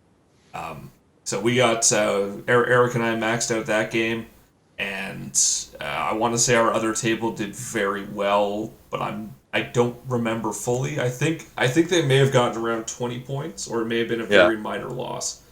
But we ended day one in a decent place. We played some pretty tough teams, so Yeah. we were happy with how we finished. I was happier than Eric and Bruno.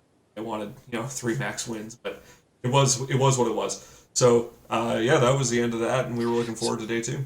Yeah, so Saturday night is the showcase. Now, since I painted the army, I was a little bit hard on myself, and I really didn't think we made it in. But we got the invite during the 3rd round, which really made me happy because we put a lot of work in our display. So that means I think you make top 10 army painting and theme. And they put it out on display in the hall so everybody can go by and take pictures of it. So if you see the blue Eldar army, that's mine with the demon portal. It'll be in a lot of photos, and it was really nice to make the showcase because that was what I brought to the team essentially. Like Will and I basically brought that to the team with the lists and all the other stuff, so it felt really good. Um, and then yeah, so we'll go on to day two. The mixed blessing of the showcase, though, which I should add, is that it's awesome, but you have to stay up till midnight until the showcase is over to then pack up your armies. So we wanted to go to bed early. We didn't drink Saturday night. We went top table behavior, which is kind of douchey, but we did it. And that's that. Well, I think I had like 2 beers and we had a deep dish pizza, but it was your first deep dish pizza, wasn't it, in Yeah, Chicago? it wasn't very good though. I was a little disappointed by it. Yeah, that place isn't amazing for deep dish. It was just, but it was okay. Yeah, it was an experience.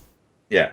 And then the next thing, so we'll go on to the next day. Round one, we drew the Toledo team, which is they've won it several times. It has Brad Chester on it.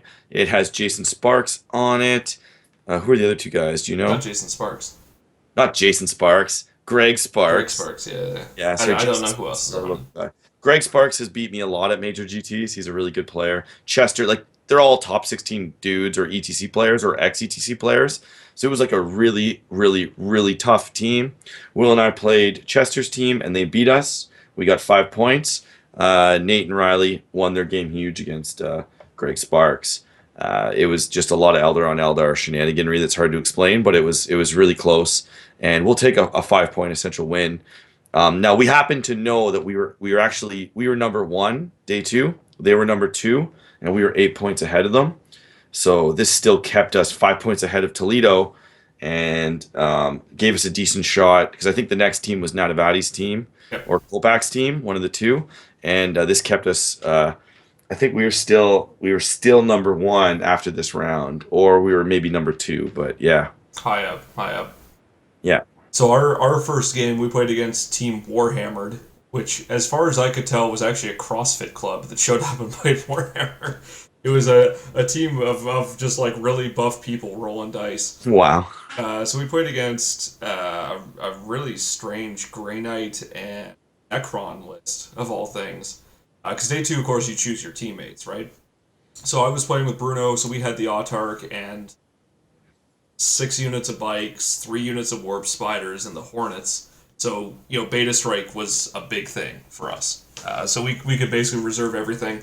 And yeah, so they come on. They've got double Dread Knight, Destroyer Lord, 2 units of Wraiths, and this giant Death Star of Terminators and whatever they Grey Knight Library.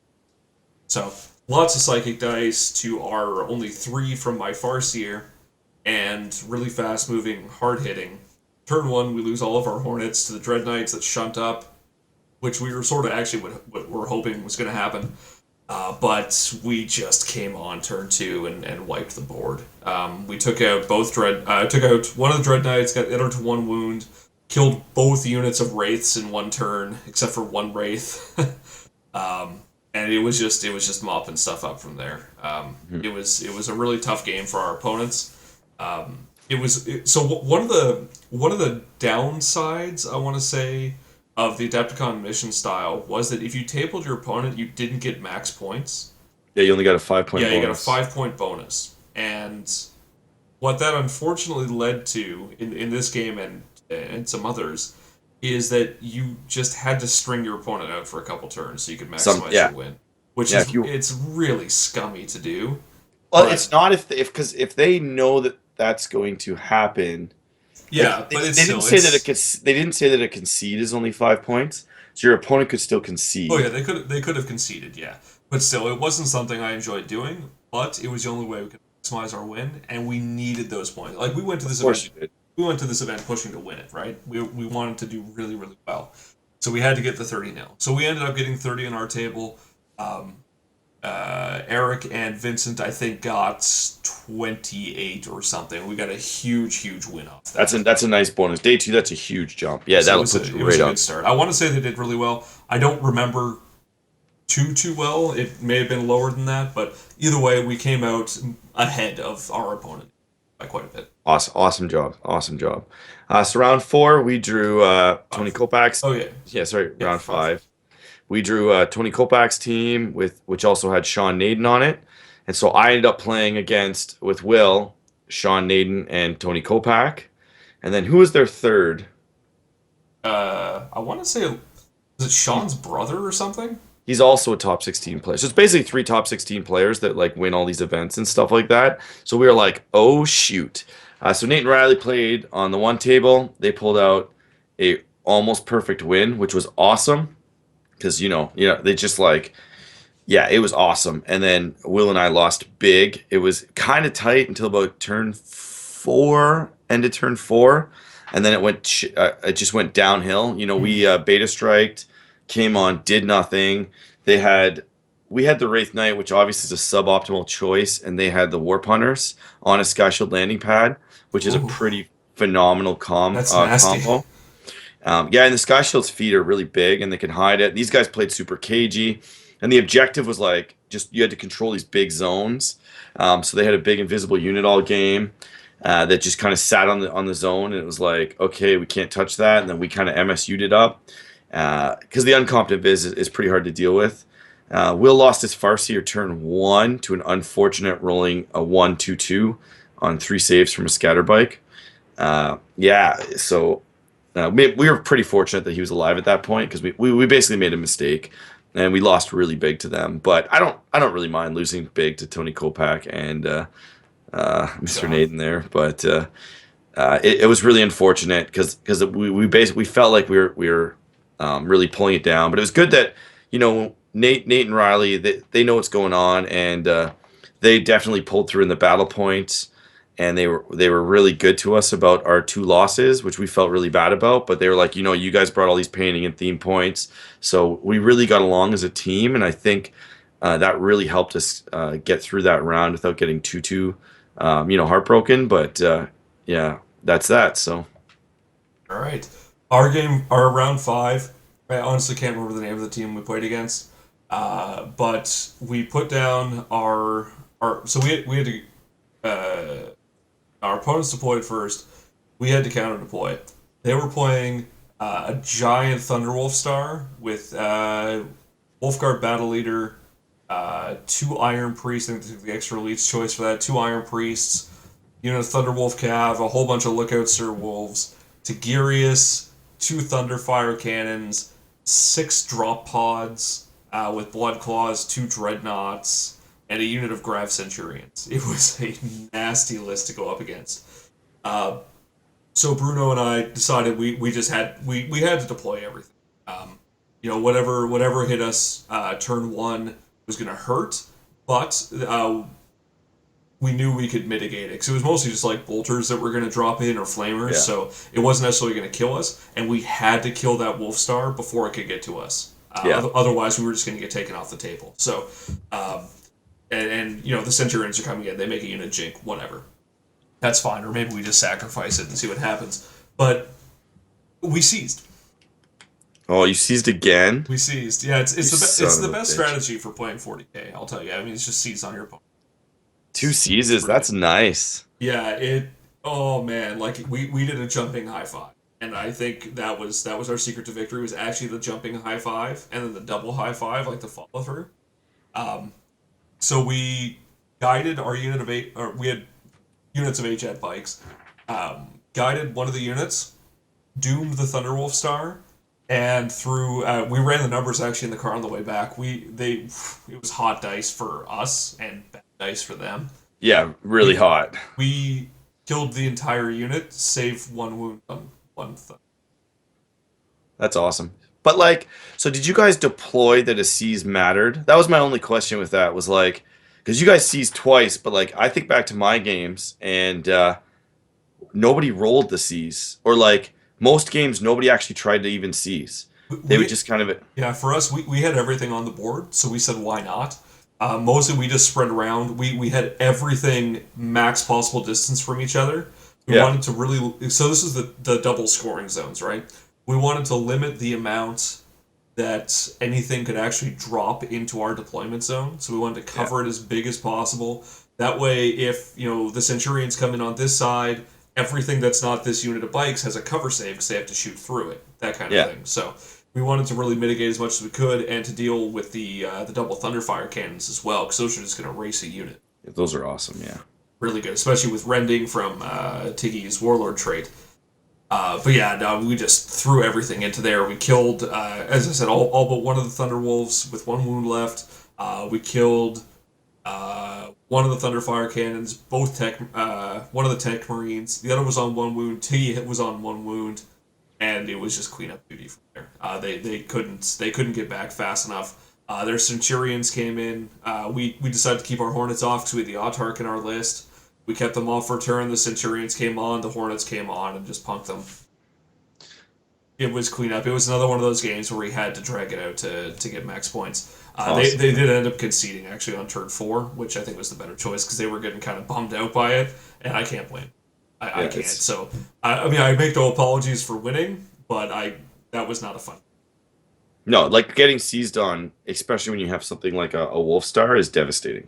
Absolutely, absolutely. Like devastating, because you have to basically throw your army out there. It's the only bet you have, right? We would have Uh, had a very very tough game. and it saves the pods too, because that's less shooting at your Wolf Star if the pod comes in and takes out 2 units. Exactly. So it's huge. That's awesome though. Good for you guys. So how'd you guys do overall? We ended up so keeping in mind that I contributed nothing to this other than showing up and playing. What I'm particularly proud of is we got 6th place in battle, which I think is awesome. Considering Yep. our team was myself and Vincent, who have never actually played Eldar before ever, and 2 guys who hadn't played in a year. So Yeah. 6th in battle, and we ended up getting 12th overall. So I was Well, they had played Thursday, but they yeah. had played yeah they played in the champs, but like they hadn't been going to events or anything. So I was really, really happy with our result. Eric and Bruno were a little less excited about it because they wanted to do much better. They got 4th last year, but What would they get overall? Because they got fourth overall last they year. got What'd you 4th guys get? overall last year. Yeah, So what'd you guys get overall? 12th overall this year, 12th overall. which I'm still really happy with because that's 117 teams. Yeah, that's awesome. That's amazing. Yeah, That's it was amazing. really cool, really cool. Like fucking that's the best. Like yeah, you guys did really, really, really well. Yeah. So how did you guys do? That's the real question here. Yeah, we won. Yeah, we And took it. if you're looking at the stream here, there's a reason those were covered. Those are big gold medals around your necks, aren't they? Yeah, What we did you won. guys win? You got which award? We won best overall, top So what top you're saying prize. is you're the champions. Yeah, we're the champions. The Yeah, champions. Congratulations, it man. was pretty good. I had a really good Adepticon. Let's put it that way. Third slash fifth, first best team, and then winning the championships. This was like a life goal of mine. I always wanted to win the 4-man team tournament at Adepticon. It made it worth all the effort that we put in every year, and we're like really happy. And I definitely want to start retiring my Eldar and moving on, but I'm like so happy right now. It's pretty good. Yeah, you guys were all smiles all day and all day the next day, clinking your medals together. You guys wore them out to dinner. Well, we were being douches, and that was on purpose. So none of us had our medals on. We all put them away, and then Nate had his on and was like, "We got to do this victory stick," because we agreed we are gonna go out for a low key dinner and then just relax if we didn't win, because we only won by 1 point over Nick Nadavati's team, and then The which only is point that matters. the only point that matters, and they shall know no fears what they're called. And then yeah, so then we said, well, we're going out to a really fancy high end steak joint, and we're gonna spend a ton of money if we do win, because this could never happen again. Like there's good odds that this will never happen again. Now our team was also splitting up after this year. Will and I were going to move on. Riley was going to move on to a fluffy Chaos Space Marine team, and Nate was going to go back to his old team that was going to get back together. Well, for the most part, with Ricky, one of the guys that left our team, because they all live in Kitchener, we live in Ottawa, so we were trying to. So our team was going to basically split apart, like on good terms. We're all friends, but we just wanted to be in our local areas and support that. And now it's a tough call because we don't actually know if we want to go back. Um, you know what I mean? Like now we could actually go back and defend our title. Yep. So that kind of throws a wrench into all of our plans. But yeah, we partied so hard that the next day we couldn't leave till almost noon to drive home, which is 14 hours. So Yeah. we ended up.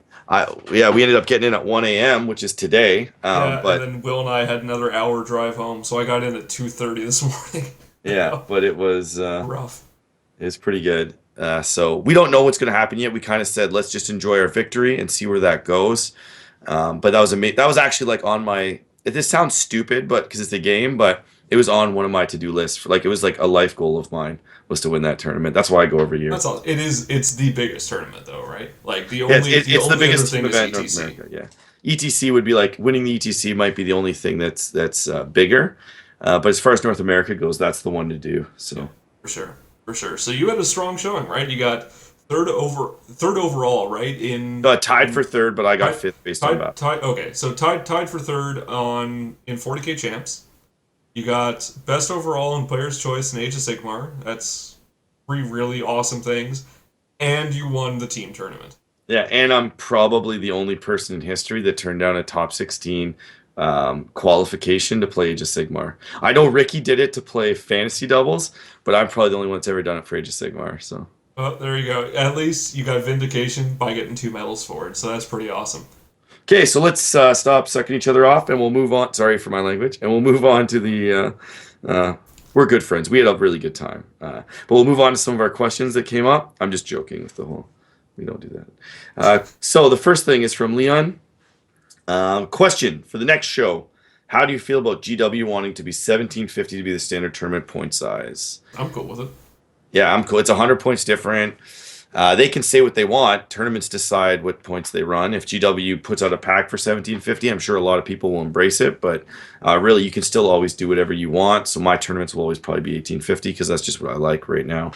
I could go to 1500 as well, but it's good. I'm just happy that they're doing something. I don't actually care what it is, and 1750 is great. Yeah, Yeah, that's the thing. I mean, the point limits are pretty arbitrary. Like when ITC was voting for it, I did vote for 1850 because I thought the purpose of the vote was not in line with the reality of the situation.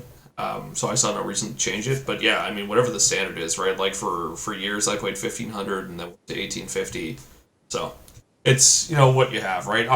I definitely like 1850 because I get to play with more of my toys. But if 1750 is the next thing, or it's 1650, 1500, 2000, whatever, it's still the same game, still fun. Doesn't really make that much difference to me. Cool. So the next one, we'll try to keep this short because this you could talk about all day. What's in your opinion the best unit to add to a Tau force for close combat? Eldar or Necron allied unit slash formation? Great Narlox? Question mark. Great Narlox. I'm going to say no. Because they probably won't make it into combat, which means that they're Yeah. they're not used to it. Um, I think if you want to reach combat, you're not taking Eldar for combat punch. Let's be honest, Eldar are shooting. Their combat units are suboptimal. Like you could take a Wraith Knight or you could take Storm Surges and use that as your combat. Um, but I agree with him. Cryptic Harvest formation. Canoptic Harvest. Yeah. Sorry, Canoptic Harvest. He put that in. I'm thinking about adding that, and I saying like that would be probably the best because it's fast, it survives. It'll give shock factor. You put them up, shock people, shoot them, and then you should be able to kind of like keep your riptides and stuff alive behind it. So Yeah. you could try that out. I don't No. know if Tau need a combat unit though. Personally, So Tau have basically one of the best close combat units in the game right now. And well, that's two Storm Surges. There's almost nothing in the game that can if they get into combat. It's actually kind of dumb how good they are. like a D Knight and Uncomp D could do it. Like a close Okay, combat Knight. D weapons will take them down. Yes, but there was Stompa would hurt, cripple them. Any other Lord of War would do it, but you're Lords of right War against can deal with non-Lord it, of but War. if you're not going, but remember you've got the 8D missiles to deal with that before it hits you, kind of thing. But yeah, if you want close combat punch, quite frankly, Storm Surges are the best thing you can get because they synergize with the rest of your army. Don't want to use them for close combat. They have other roles in the army. They also fulfill a massive shooting role in the army. The Canoptic Harvest is by no means a bad choice I like it at all. It's very, very strong. It's fast moving. The only downside of it is your best case is getting the 5+ Feel No Pain. You can't buff it to 4 because you need Decurion for that. But yeah, no, it is good. The models are awesome. You could do a really sick paint scheme that would match the Necrons and the Tau. If you want to go for conversion points, I've seen it done before. Yeah. Necron E Tau, just really cool. And he said feel no pain, but he meant it's not feel no pain. Yeah, it's reanimation. But yeah, that's like the quick short reanimation, but operates as feel no pain. Cool. So hope that answers your question. Give it a shot, man. Do something different. Shock the meta in your area, and that's the best thing. If like being different is more important than being the same because people just don't have experience against your list, and it really helps. So like as I said before, playing against Logan's Tau 3-4 times, even with some shittier armies, just I know what it did. I Yeah. knew what it Yeah. could do. I knew how to play against it. I had a decent battle plan, and it really helped me. So Yeah. cool. So we have questions from the Twitch chat. Do you want to go through those? Sure. So first up, when you make a flicker jump, it's a warp jump move, and under the warp jump rule, it says you roll once per turn. The question is, can you roll multiple times the same unit, or do you only do it once? For example, do you roll once? Let's say you roll 7 inches, and when you're targeted, you just jump 7 inches because that was what your jump move was in the movement phase. Because warp jump says once per turn. Oh, so like you would just continue to roll that the whole turn? Yeah, so you roll it for your movement, for example, for your warp jump, and then whatever you rolled is also what you're going to get if you do your flicker jump away. I don't want to rule on that because I don't know. I would have to sit down with my in like I'm not a lawyer, but in lawyer mode and really look at that 3 or 4 times. I almost want to say no comment at this time, and we'll bring it on to the next show once we're experienced. Sure, Because that came from the Twitch chat, so we just got it live now, it right? did. It's was actually earlier on, so I did some checking while you were talking about one of your games. And again, we can come back to this later for sure. But my initial impression is that no, you do still roll for it because the flicker jump rule explicitly says that you roll 2d6 plus whatever for it. It while it is a warp jump move, it is a more specific rule than just warp. Yeah. So it sort of goes into the specific Trump's general, or the more specific it is, the more higher it is in the list of priority. I'd have to definitely dig into it a little further to give you a solid answer on it, but that would be my first impression. Second question: do you guys feel lists should be submitted prior to events to avoid any problems? Do you want to go first, and then I'll give my opinion, which might be very controversial? Controversial. Yeah, so I know where this question is coming from, and we're not going to talk about that, so don't ask about it. It's not going to be discussed. But yes, I think that lists should be submitted. I think Oh, especially. we should say that that had nothing to do with us. Oh, We were at that, the event, yeah, it's just not something we want to talk about. so we don't want to talk about something that didn't affect us in any way at all. So should lists be submitted prior to events? Yes, they should. I think that there needs to be, an incentive to do it. Really, really helps because otherwise, oh, I just lose 2 battle points, whatever. Most people aren't going to care about that except the guys that are really going for it, which arguably is also the people where it's most important to have those lists. But yeah, no, I think it is worth it, especially if you have a couple guys you're working with. Like for the CanHammer team tournament, right? We've got teams of 4, and we're each reviewing the lists for 12 other people. So it's not that much work. Each person basically takes 3 lists and goes over it. So even if you're doing that for 10 or 12 lists, you're spending a couple hours. But it depends on the size of your staff, really. But I mean, if you've got the manpower, I think it's definitely something that's extremely valuable. But more importantly, if you are doing an event where you've got an advancement potential, like Nova does this, LVO does this, Adepticon does it. I'm sure a whole bunch of European tournaments and elsewhere do it. If you're going into a champions kind of thing or an elimination bracket, make sure those lists are at least the ones to look at because those are arguably the most important. So one of the issues is that how do TOs generally check lists? They go in, they put a list into Army Builder. The error that he's questioning about would have been put in Army Builder and would have not shown up, so would have passed had a judge checked it anyway. The other part of that situation is irrelevant. Now, do I feel it's mandatory? I personally really enjoyed not submitting a list because FAQs change, meta changes, what you can get painted changes.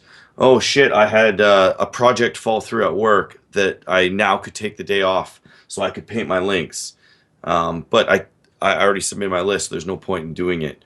So I definitely feel that there is a place for not submitting lists because it allows you to have that flexibility. It allows you to, you know, if you decide last minute you want to change, or if you don't understand like the comp pack very well and there's a point that's unclear, you can actually go in there and the night before talk to the judges and be like, is this legal? Can I change that?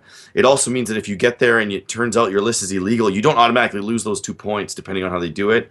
They help you fix it, and then the end goal is the same.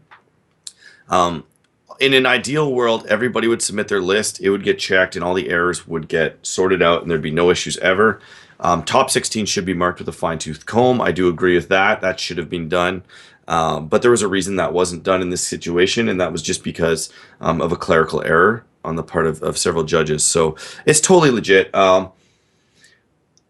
Yeah, I just as a TO, man, that's a lot of work for not getting paid to do. So that means that while you're building the train for your event, while you're setting up war score, while you're doing that stuff, you have to have volunteers to mark lists. What I want to do for all my future tournaments, I'm not saying we're going to do it, is I would like to have the list due a week before. I would like to put them online on a website and then send it out to all the players and say, please mark these lists. Because you know half you guys out there are going to go through all the lists with a fine-tooth comb, mark them.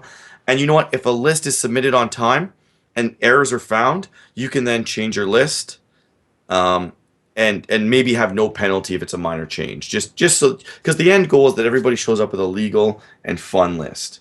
Yeah. So now, where that gets complicated, and let's not dwell on this too much, because I mean, we could do a whole freaking show about this. Where that gets complicated is if you're allowing last minute signups, right? Because if you post all the lists online and somebody shows up, they know every single thing they're playing against. They have a week to tailor their list for it, and those 2 points they sacrifice for not submitting their lists is suddenly really doesn't matter. So, yeah, maybe. Mind you, the top 20 guys that are there are it's not going to matter. 2 points are going to win anyway. But yeah, I agree with you. There's no perfect system. It's just not true. And honestly, they did say mark your opponent's list. And so if you are playing with a band formation, some of these guys played like 7 games with it and nobody noticed. So yeah, no, I think you could do a private peer review as well with people not at the event. Like I could email a club in Europe and be like, hey, you guys want to mark our list? We need 20 guys that do it. And then you post it to them. You could do that as well. And then you could have last minute signups and just let them get their list marked by the TO. I do think crowdsourcing is really the reliable way for it to work. I mean, the flip side is that no one's as likely to be as wrong as everyone is. So it's pretty tough. Like you have to actually have a reasonable amount of people doing it, and in some cases that can actually make more work. If you want an example of that, read any thread on DACA. So I think we've both got some pretty specific viewpoints on it. I think there's I really agree with strong everything you arguments on said. both sides. I agree with everything. There's no arguments. You just decide what you're prepared to do. Yeah. And as a TO, I'm not going to lie, guys. I'm so busy. I get nothing out, no monetary value out of it. I have no incentive to mark 40 lists. I did it. A few fell through the cracks in my event, and then we had to do last minute changes. It happened, right? Army Builder's wrong. There's 1,000 formations.